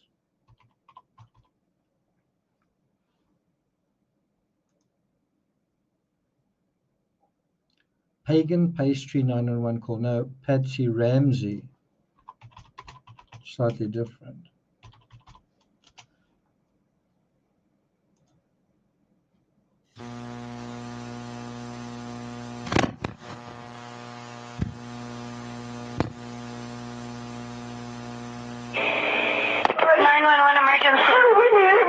Police. What's going on? 515th Street. What's going on there, ma'am? We have a kidnapping.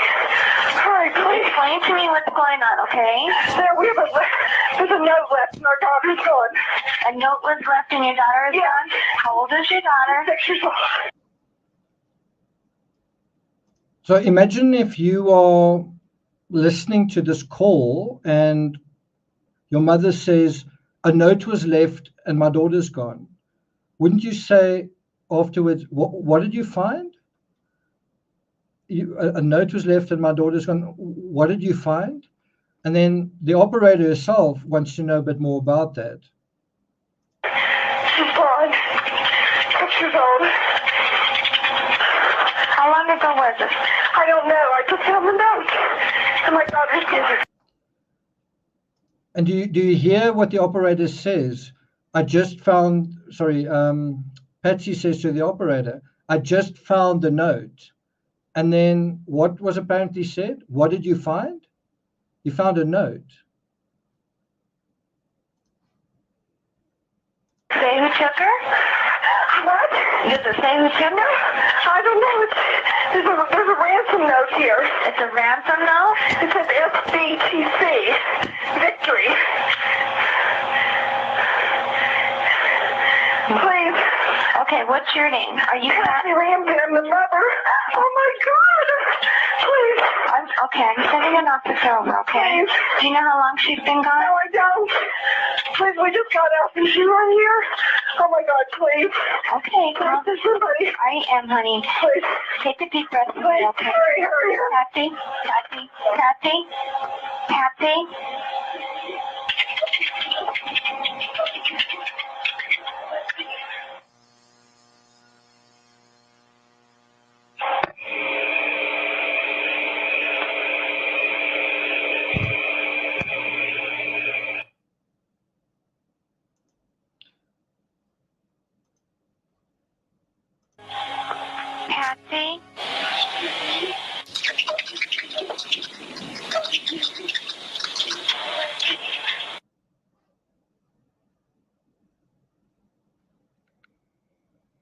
So a female voice apparently says, according to some interpretations, help me, Jesus, help me, Jesus. Then a male voice, we're not speaking to you. And then allegedly another voice, a third voice, what did you find?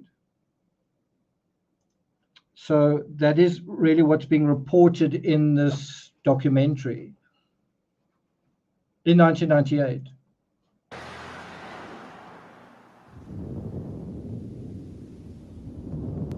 But what was Patsy wearing? According to our sources, when Patsy Ramsey greeted the police that morning, she had on makeup and the same black pants, fur-trimmed boots, and red sweater she wore with a black and red checked blazer to Fleet White's home for dinner the night before.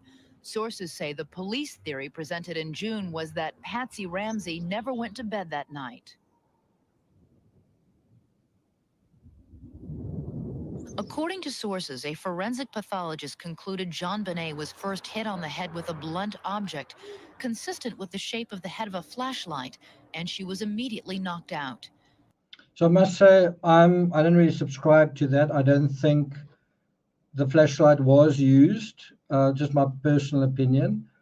Anyway, let's go back to the timeline, right? So just for clarity, this timeline, right where we are now, is when this documentary's come out. Now we go slightly into the future.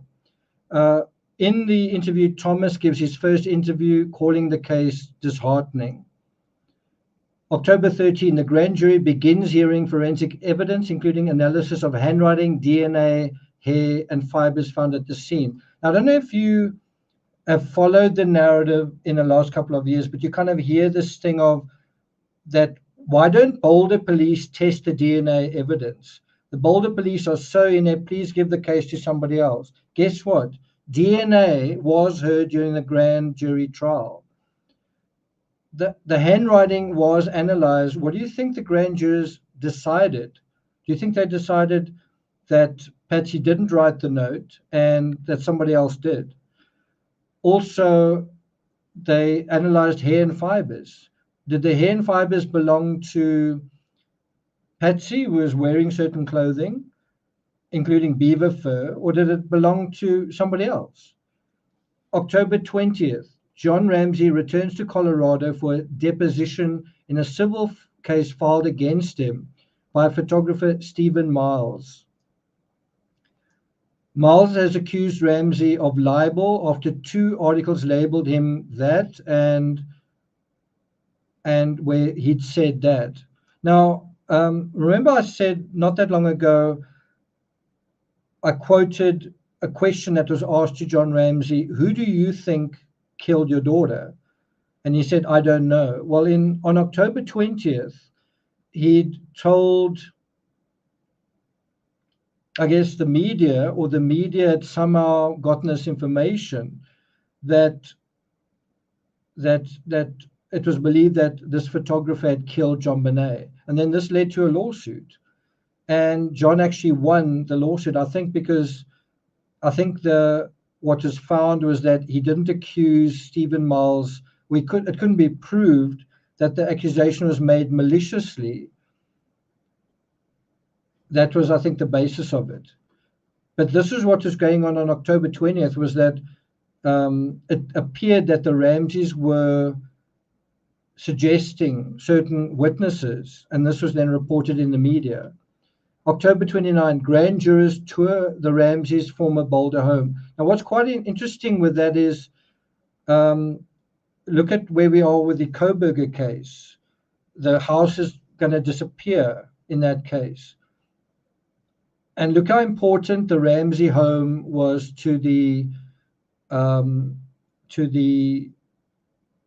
Boulder grand jury, right?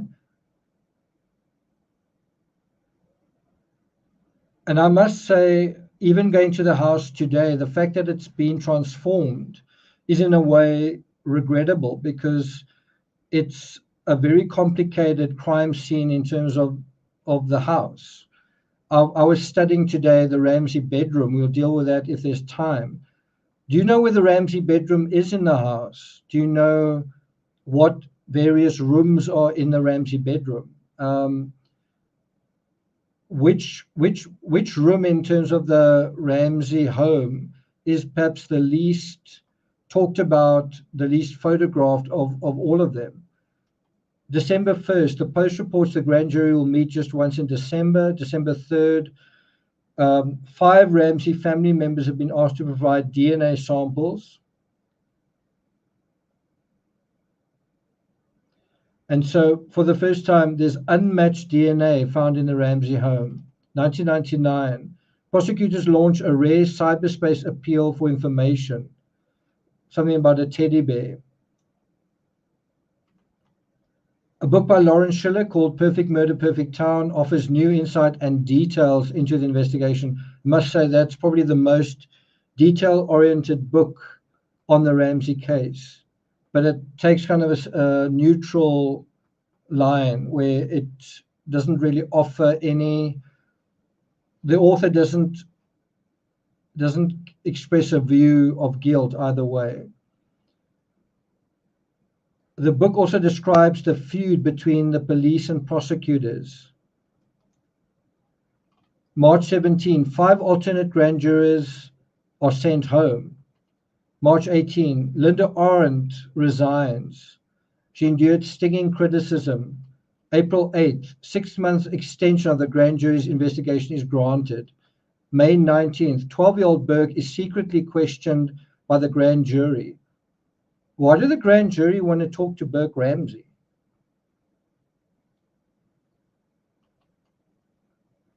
The next day, the authorities say publicly he's not a suspect, he's only a witness. So it's kind of quite strange. His parents have been identified as suspects, but he hasn't. June 8th, 2 years after returning to their hometown, John and Patsy moved to avoid intense media attention. With anticipation of a grand jury decision, the cameras are there. August 19th, a Boulder lawyer offered a handwriting expert $30,000 for a copy of the Ramsey ransom note. He is indicted on bribery charges. Monday 13th, former detective Linda Arendt appears on Good Morning America saying she knows what happened. I know who killed JonBenet Ramsey. There's no doubt in my mind who killed JonBenet Ramsey. That's a quote from her in that interview. I must say I don't agree with what she said there. Thursday, September 23rd, after almost 4 months off, the grand jury returns to work. Investigators reportedly were collecting additional DNA evidence. So really, was DNA not part of the investigation? Really, let's test DNA because it's never been done. The grand jury were asked to examine DNA evidence, a lot of DNA evidence. September 30th, John Ramsey's children testified before the grand jury. They were publicly cleared in 1997. There's people today, 27 years later, that will still say, what about John Andrew? October 13, Hunter announces that his team don't think it has sufficient evidence to warrant the filing of charges, really. So you've gotten all of this evidence, you don't think there's sufficient evidence. There's just not really enough evidence. Is that what the grand jury thought? I know that's what he's saying, but is that what the grand jury thought? The grand jury thought this.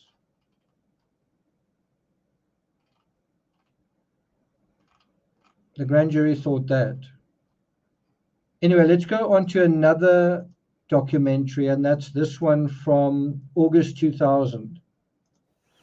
Hello, I'm Bill Curtis. 2,123 children were murdered in 1996. JonBenet Ramsey was one of the last. Hers was the most publicized homicide of the year, one of the most watched investigations of all time. Every piece of evidence is on the internet. In 6 books and countless talk shows, every possible scenario has been examined. But what went wrong in the investigation into the murder of the little girl who lived? So this is now 2000. This is 2 years later. And now it's a totally different thing. What went wrong with the investigation? What was wrong with Boulder PD? In other words, the assumption now in 2000 is there wasn't really enough evidence to indict the Ramseys. The grand jury didn't decide to whatever, right? And so can you see how the narrative in the media has already changed significantly since 1998? Now, in a couple of my videos, I've played that little clip of Michael Fassbender saying, if one note is off, it can ruin the whole symphony. And my question to you here is, what note is off in the statement that he's making right here? I'll play it for you guys again.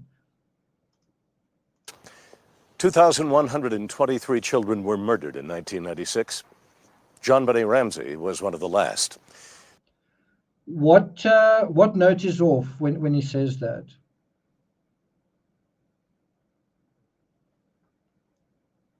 And I think some of you are going to be really shocked by what I'm about to say. What note is off in terms of what is just said there? There you go. Well done, Barbara. If you take the position that JonBenet was murdered, well, then you are saying someone intended to murder her. Someone had a motive, right? And they had the intention to murder her, right? I don't think anyone did. I don't think someone wanted to kill JonBenet. In other words, I don't think someone deliberately went about trying to kill JonBenet. And if that's the case, then JonBenet wasn't murdered. She was killed. She was maybe deliberately struck, but not with the intention of killing her. And you might say, well, then what was the intention? Well, perhaps to silence her, right? Because it does look like whoever killed JonBenet may have wanted to bring her back to life. Like, you know, the stun gun thing either suggests that it was used to silence JonBenet, but you could also imagine that someone finding JonBenet unconscious might feel, well, let's try and bring her back to life. I didn't mean to do that, right? Thanks a lot, Barbara. And so what I find really incredible is, and that's why I say you've got guys like John Douglas and Lou Smith, who don't even seem to have considered this possibility. It's like, of course, JonBenet was murdered. Of course, the perpetrator was this monstrous, evil person. And who knows about monsters better than we do? We've dealt with them our whole careers. Maybe you're thinking about the case slightly in the wrong way. Maybe you need to, you're dealing with a 6-year-old girl. Maybe you need to think about it through the prism of child psychology. And as I say, when one note is off, it spoils the whole symphony. And so what if JonBenet wasn't murdered? Someone accidentally killed her. And I know what you will say then, well, then why, if it was kind of a harmless incident, then why go to all this trouble to cover it up? Why not just call the police and say, well, an accident happened in our house? There's a long, complicated answer to that. And I'm not going to deal with that here. You might say, well, that's really convenient. It's a little bit difficult to deal with that. And I have to say, every time I put up a YouTube video, it gets basically demonetized. If you don't use certain words, it still gets demonetized. And to go into that area, you would have to really concentrate on certain words, and I'm not going to do that. What I do want to do is I want to crystallize the timeline into some very basic things. JonBenet is killed, not murdered, killed in December 1996, right? It takes 4 months for police to have a proper conversation with Patsy and John. After this conversation, they're actually still not satisfied. They feel like we still have questions. We need to talk to them again. And so they continue investigating. And 6 months later, I guess even longer, 8 months later, they say, well, we want to talk to you again, and the Ramseys aren't available. And eventually they do talk to them in sort of mid-June. And then they talk to the Ramseys again, and they talk to them about Mindhunter. They talk about books that might have been there and other details. What were you wearing? What happened to this clothes? Who would normally wash this? What about, did Burke Ramsey have a knife? Who gave him the knife? Did Burke Ramsey tend to whittle, right? And a question that I think is quite obvious, but no one really thinks about it because we're not thinking about this case through child psychology, but through adult psychology. If we're saying, what was Patsy reading? Well, then there's an answer to that. If you say, what was John reading? Well, there's an answer to that. Well, what was Burke reading? What books was Burke reading at the time? And maybe he was reading, I'm sorry, maybe he was reading this book, right? Maybe he was reading this book. Maybe he wasn't. Maybe he wasn't reading those books. Maybe he was reading this magazine. And this is the Boy's Life December 1996 edition, Boy's Life. And you might say, that's very helpful. You don't have any proof that Burke was reading these books. You're right, I don't. All I know is that Burke was a scout, and these are scout handbooks from 1996. And so what possible relevance does that have to this case? What possible relevance does it have? Well, you'd have to kind of open the book and look, just as we did in Mindhunter. You'd have to go and have a look what is in the book, and you see things like this: knots made onto sticks. Is there anything like that in the Ramsey case? Is there anything regarding knots and sticks in the Ramsey case? In terms of this, there are advertisements for Nintendo games. What did Burke get for Christmas that year? And so a magazine like this, even if Burke didn't read it, even if it wasn't in the Ramsey home, gives you a little bit of an idea of what it was like to be a 9-year-old boy in 1996. Is that relevant at all to this case? Maybe it's worth thinking about. What do little boys think about when they're 9 years old? Well, bicycles and pocket knives, right? And then there's a story in this particular edition. And it's called Cowboys Christmas Eve. Can you guys see that? Cowboys Christmas Eve. Like I say, this is Boy's Life, dated December 1996. And I'm not going to read this whole story, but there is an excerpt. Here's another page from it. Here's another page from it. Right? I don't know. Can you see the picture there? Can you see the picture there? And I've highlighted a bit of text in this particular article next to that picture. And this is what the highlight, how the highlight reads. It's page 35 from Boy's Life, December 1996. On a stool nearby sits Stubby Pringle, piece of good pine wood in one hand, knife in other hand, fine knife, all around accomplished knife. Knife he always has with him. 7-bladed knife with 4 for cutting from little to big and corkscrew and can opener and screwdriver. Big cutting blade has done its work. Little cutting blade is working now. He's Stubby Pringle, born with feel for knives in hand, weaned on emery wheel, fed on shavings, raised to whittle his way through the world. Tiny chips fly and shavings flutter.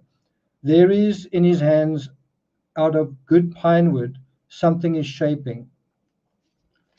And if you're saying, I don't really get the relevance of this, or I don't get, there's absolutely no evidence that there was this magazine in the house, I would say, I think you 100% right. Can you prove? No, I can't prove it was in the house.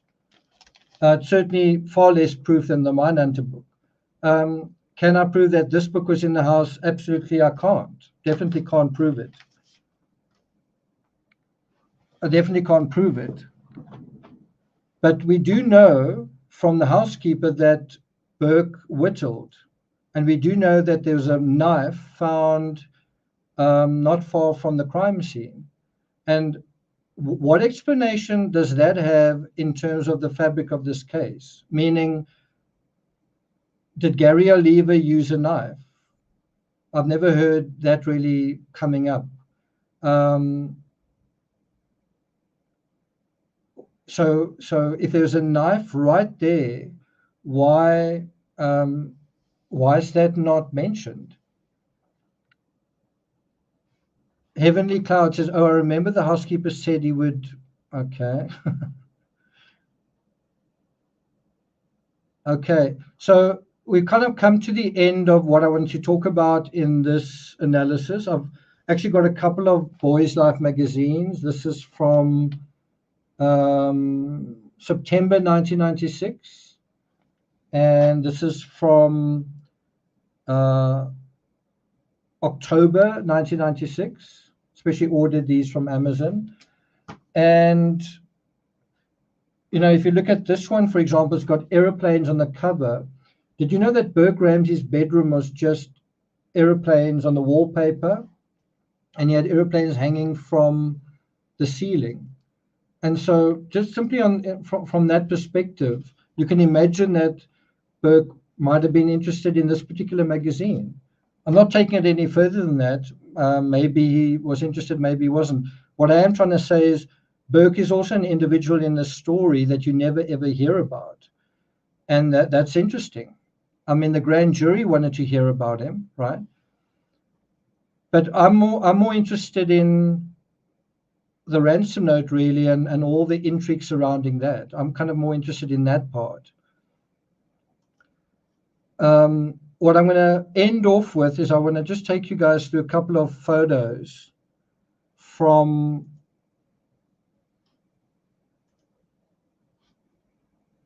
the crime scene. So can you guys see this?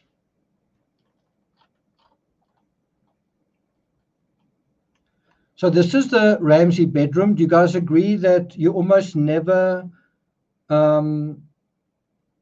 when you're dealing with a Ramsey case, you almost always see photos of the basement, the lounge, the kitchen, JonBenet's room,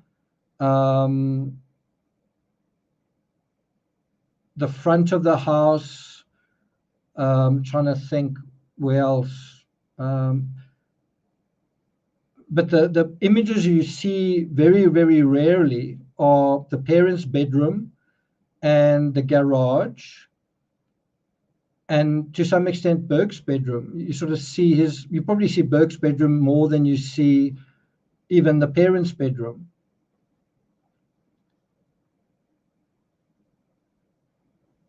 Laurie says, I don't think Burke had anything to do with it. The question we're looking at here is really to do with the ransom note. Who wrote it? Why did they write it? Where did they write it? Is it one person who wrote it or more than one? And where did they get inspiration for it? You know, where does the weirdness that's in the ransom note come from? And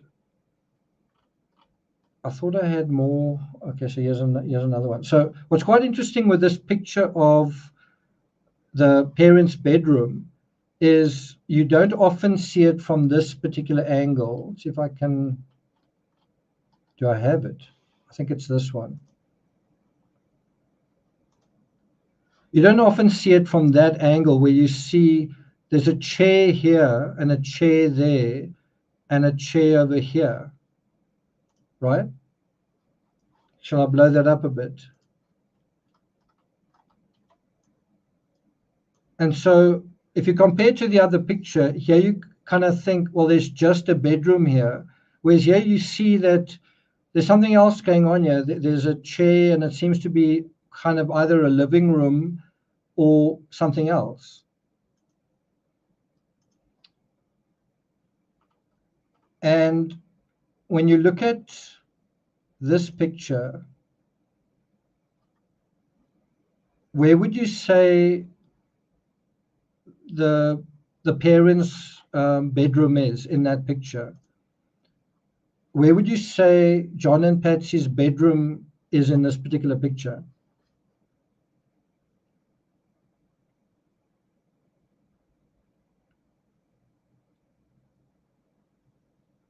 Pauline says the bed doesn't look slept in. Zircon says a writing table. Adrian says there's a seating area. Jane says, I think it's the whole top floor. That's the right answer. This entire floor here is sort of the Ramsey bedroom. The bed itself is, I think, against this wall. The bed itself is against this wall. Burke's room is sort of down here. Right? But this is also part of the Ramsey bedroom, this part here. And this part here. What do you think is going on in this part?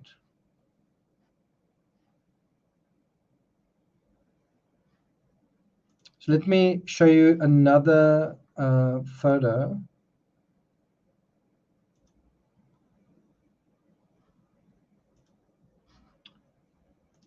So this is when they were wanting to sell the house, not the Ramseys, someone else. They took this photo, which is in on the third floor, and you can see it's kind of there's a table with two chairs, and it has this view of this big tree on the outside. Let's see if we can find that again. So there's a big tree right outside the window. Well, isn't that this tree? I suppose it could be that tree as well. I think it's more likely to be that tree, quite honestly. Hang on.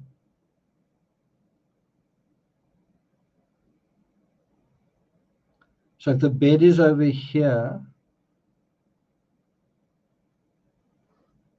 is it that tree or that tree, right? But anyway, the point is, hang on, there's this ceiling that looks like this. This could actually be behind where the bed was. If you look at this image, can you see in this image, there's this slanted ceiling, and there's that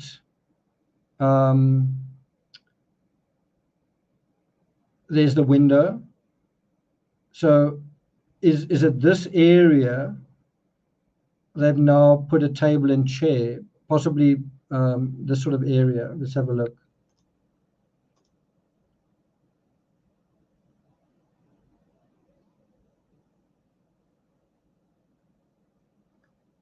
Okay, so that's not quite the point I was trying to make. So it looks like they've put a table and chair possibly into this area.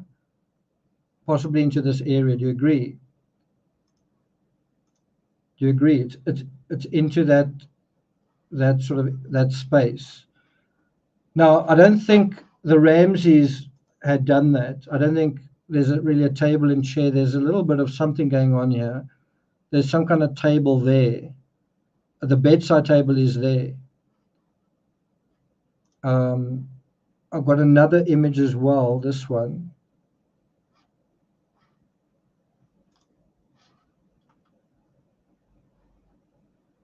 But basically what I'm trying to get at is there does seem to be a space in the bedroom. Can you see? It looks like there's a bed over there. Looks like the bedroom is over there. And there's space to sit down and write something. And so the question is, was there a little office or a cubicle on this in this room to write something down, or to read something and to write something, you know? And so what we're really asking is, if the whole speculation around Mindhunter is true, right? If it's true, then where did it likely happen? Did it likely happen in the basement? Did it likely happen in the kitchen? In other words, did Gary Oliver sit in the kitchen and write something over there? And perhaps he didn't refer to Mindhunter, or perhaps he had the run of the house and he did refer to it. Who knows? And then the third possibility is, well, of many, could something have been written or read in this room? And unfortunately, we don't have any photographic proof that Mindhunter was there. And so it becomes one of those questionable things. Who do you believe? John Douglas or Steve Thomas, or who do you believe? Or do you believe who you want to believe?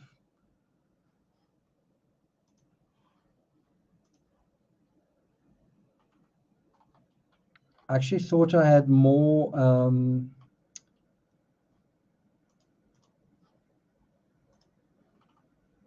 photos of the blueprints of that house. I don't know if did I not include it here.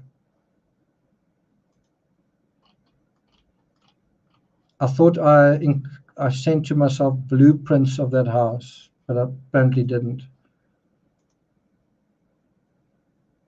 Okay, well that's too bad. I kind of just wanted to make a point by showing you the plans of the house, that there are little spots where you could have like a little office. Another thing I meant to show you is it's a photo of JonBenet sitting on John Ramsey's knee in what looks like an office. And the question is, was that in the Ramsey home? And if so, was it on the top floor or somewhere else?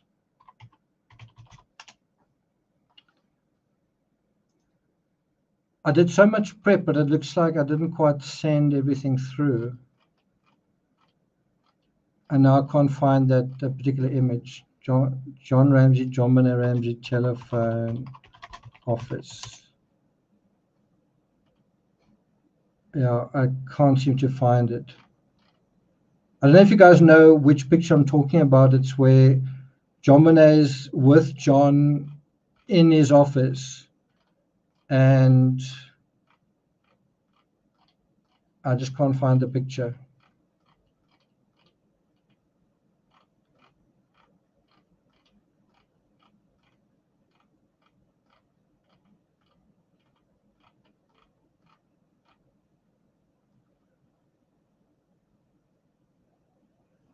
Okay, well, that's too bad. Thanks a lot, Liesel. I'm going to quickly just go next door and just see if I can send myself that picture. And I'll bring Timmy along just to say goodbye to you guys. So just hold on for a minute. Timmy, you need it.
Sorry about that. I am back. I'm just waiting for the email to come through. What I meant to mention earlier, I just got a little bit sidetracked on, was the crucial timeline that we really want to talk about. It's basically what happens kind of in a legal sense from the beginning to the end. So the incident occurs at the end of December 1996. Patsy and John talk to the police in April 1997. Then they talk to them again in June 1998. Then the grand jury thing happens, and I think it's October, somewhere around there, August, September, October. Let's just make sure of the date.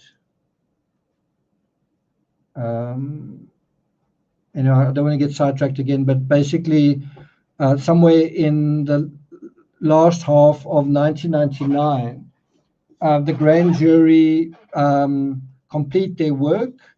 The assumption is that they voted not to indict the Ramseys. Then about 14 years go by, and an enterprising journalist figures out that he can get the information using the Freedom of Information Act, finds out that the grand jury did vote to indict the Ramseys. Meanwhile, the statute of limitations for the charges that they were that the grand jury voted to indict them on expired in, I think, 2002, right? If Alex Hunt had said, this is the result and I've decided not to indict them, how do you think the public would have responded? And if they then knew, what do you think could have been the risk the Ramseys would have faced over the next 2 years if the public had known about what was going on? They would have basically had 3 years, the authorities would have had 3 years to prosecute the Ramseys in terms of those indictments, and so that period has since passed. I don't know if you're following what I'm getting at. And so the question is, was that deliberate from the DA's perspective to make sure that that passage of time went by, so that you would kind of have a legal non-result kind of thing? Okay, what does Stephanie say? Yeah, it is pretty incredible. Okay, so I just want to end off by showing you guys a couple of images which don't seem to have arrived yet. There they are. Okay. So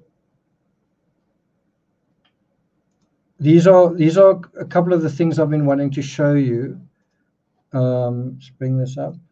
So there's John Ramsey in an office. I don't know if this is his office in Pearl Street or if it's an office in the Ramsey home. I just don't know. I don't know the answer to that. It seems like quite a small office. Here is a picture of JONBENET that I mentioned. Is this in an office in the home, or is this the Pearl Street, the office in Pearl Street Mall? Just would be interesting to know. That's just something you don't hear about very often. As I mentioned earlier about the aeroplanes, this is Burke Ramsey's room. It's taken from an angle where you can't see that there's another bed in the room, but you can actually see that the aeroplanes on the wallpaper. Here is a photo of the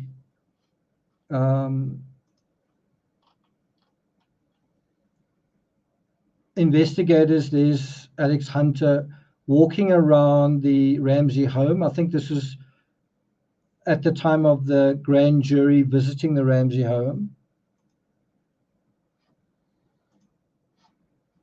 There's just an unusual photo you don't often see of lions in the snow, which I believe are from bike trails. You don't often see that picture. What else did I wanted to show you? Yeah, so I think that is about it. What I want to do in the next live stream, which we'll look at tomorrow, is I want to take you guys through my visit to Boulder when I was there, and I actually went to see this Christmas star. And so I do want to talk about it. I also want to talk a little bit more about Mindhunter. I want to talk about some of the other possible references that we haven't dealt with, and see where that takes us. And then I want to talk about fibers. That's another narrative that you don't hear about very often. What were the fibers found on the reverse side of the duct tape? Right? We're going to look into that as well. Susan B says, it's been a long time since I saw you live. Huge TCRS fan. Thanks so much, Susan. Do you guys have any questions or comments? I'm going to just deal with a couple before I get off. Cancella says, I'm falling asleep. That's good. I hope you have a good sleep.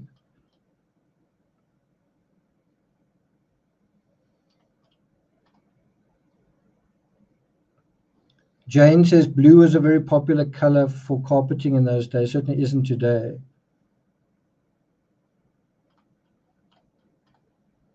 Anna says, I lived in Colorado Springs at the time. This town felt so eerie to me.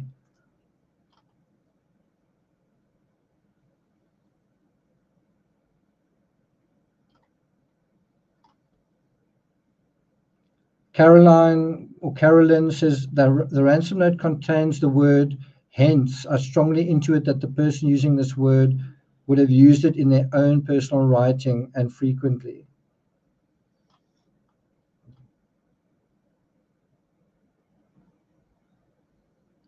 Eric says, that's not true. Okay.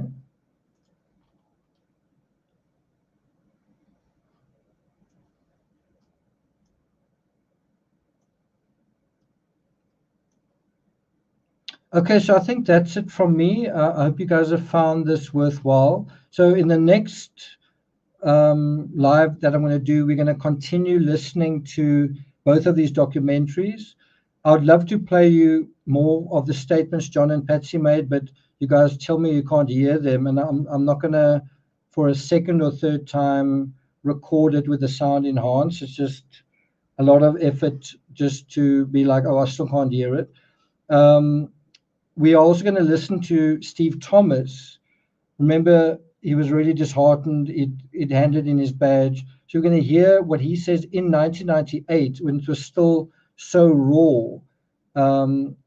His thoughts on the Ramsey case. We're going to deal with that.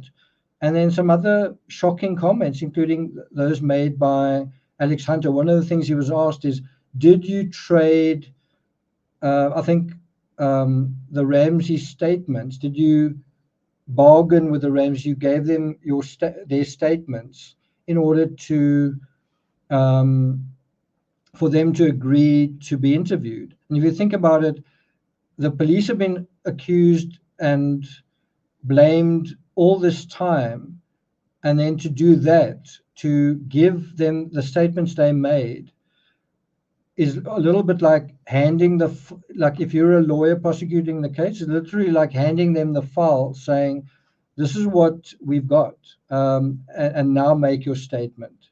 It's really, if you want to torpedo your own case, that's the way to do it. So that's what's planned for tomorrow. I'll probably do the thing of my visit to the Christmas star probably in the third episode, and that'll probably be a very short live, just more of a touchy-feely thing, showing photos and video and what it felt like going to that Christmas star and what significance that Christmas star has to people in Boulder today, has to the story, and had for me when I was there. It definitely was quite a special moment. So it'll be a short little, maybe 20, 30-minute thing, unless there are a lot of questions or comments. Thanks a lot, Bruni. Wow, $49. Thanks so much. Thank you. Appreciate it.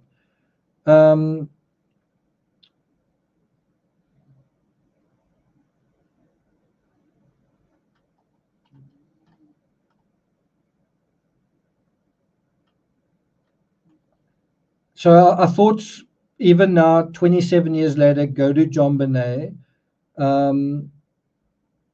She would be how old? 33 years old now.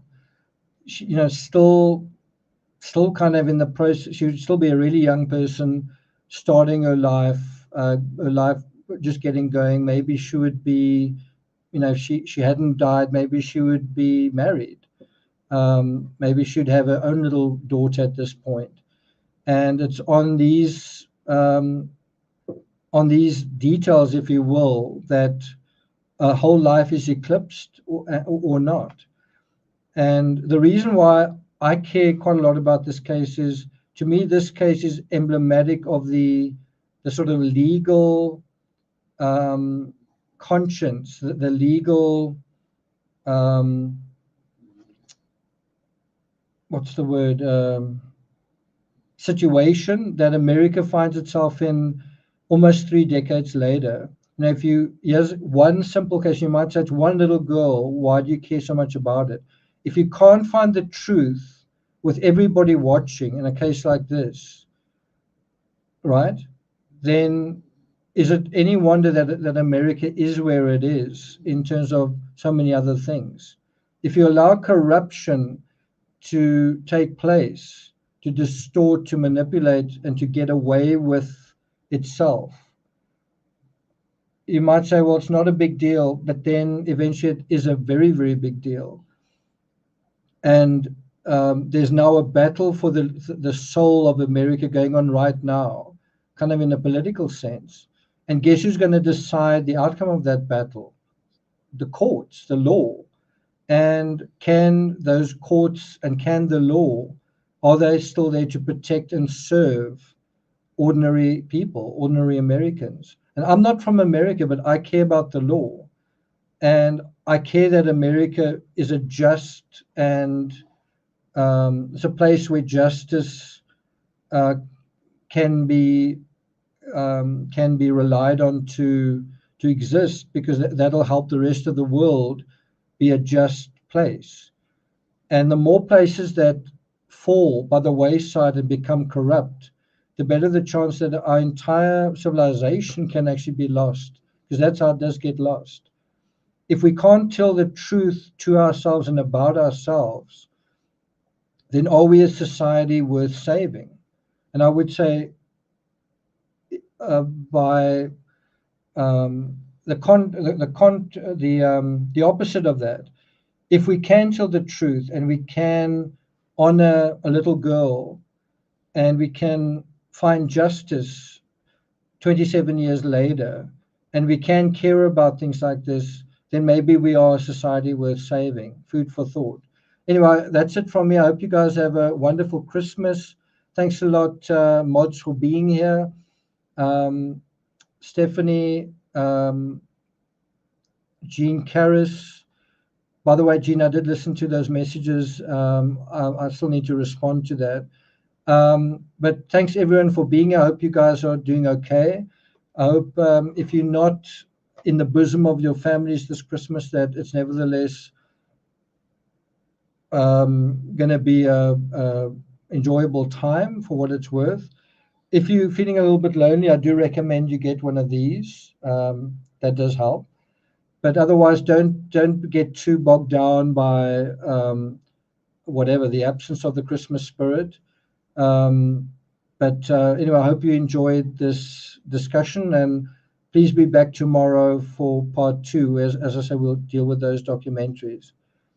I do want to talk about my trip to America on the 26th, where I'll be taking you guys through 9 different crime scenes that I visited, and just the incredible journey that was, both in a horrible way, just like torture, and also in a very rewarding way, where you say, is it worth it in terms of effort and pain and expense, all those things? Is it really worth taking this next step?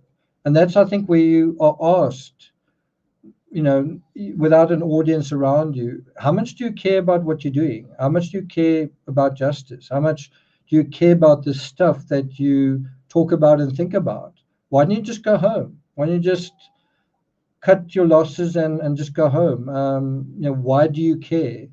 How much do you care? And that's something I'm going to be addressing with photos and footage. It should be quite colorful and fun and exciting, and maybe we can laugh about it. So that's probably coming on the 26th, especially when you're sick, Anna, especially when you're sick. Okay, last couple of comments from you guys. Light Walker says, can't wait till tomorrow.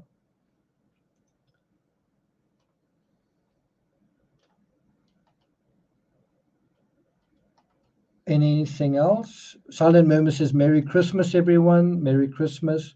I do have a couple of lights on my railing that an ex-girlfriend left behind, so I'm slightly in the Christmas spirit. I'm basically going with my family to have lunch somewhere out in the country, so that should be quite fun. I'd like to take Timmy along, but if we all go together in one vehicle, I don't know if that's going to go down too well. But I actually did phone the restaurant, and they said miniature schnauzers welcome. So I don't know. I'd personally like to take him with. Merry Christmas from Brisbane, Australia. Thanks very much. I know some friends who stay there.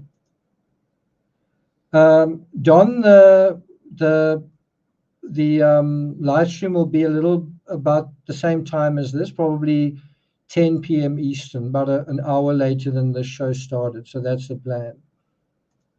But just to end off where we began, remember the report is saying that this was a bizarre crime scene. Isn't that already telling you almost all you need to know? It's bizarre. Bizarre in what way? what made this case so bizarre compared to all the other cases we covered? Because you wouldn't use the word bizarre in a lot of those other cases, right? I agree. Okay, thanks again, guys. Again, mods, thanks a lot for policing a sensitive chat. I hope you guys are doing well otherwise, and I'll see you guys next time. All the best. Thanks a lot for the super chats. Welcome to the new members. Remember, there's Patreon, patreon.com/TCRS.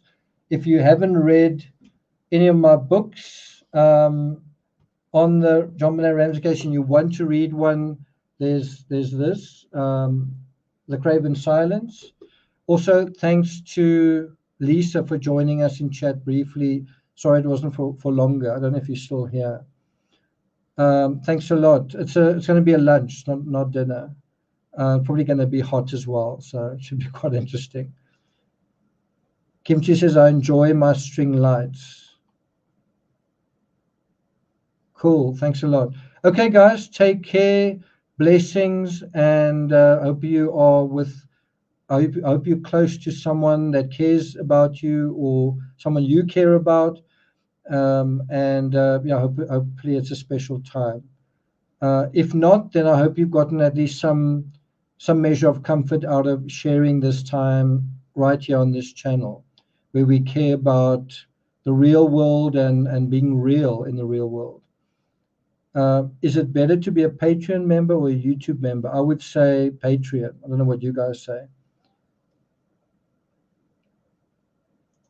It's so strange. In where I'm from, we have hot Christmases, we have barbecues, we have the beach, we have swimming pools, we have green, and where you guys are, it is cold and Christmassy in that sense, but it is quite a difference. Take care, guys. I'll see you guys next time.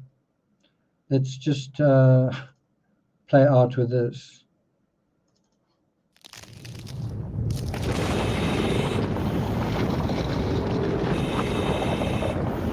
And end screen. Ciao.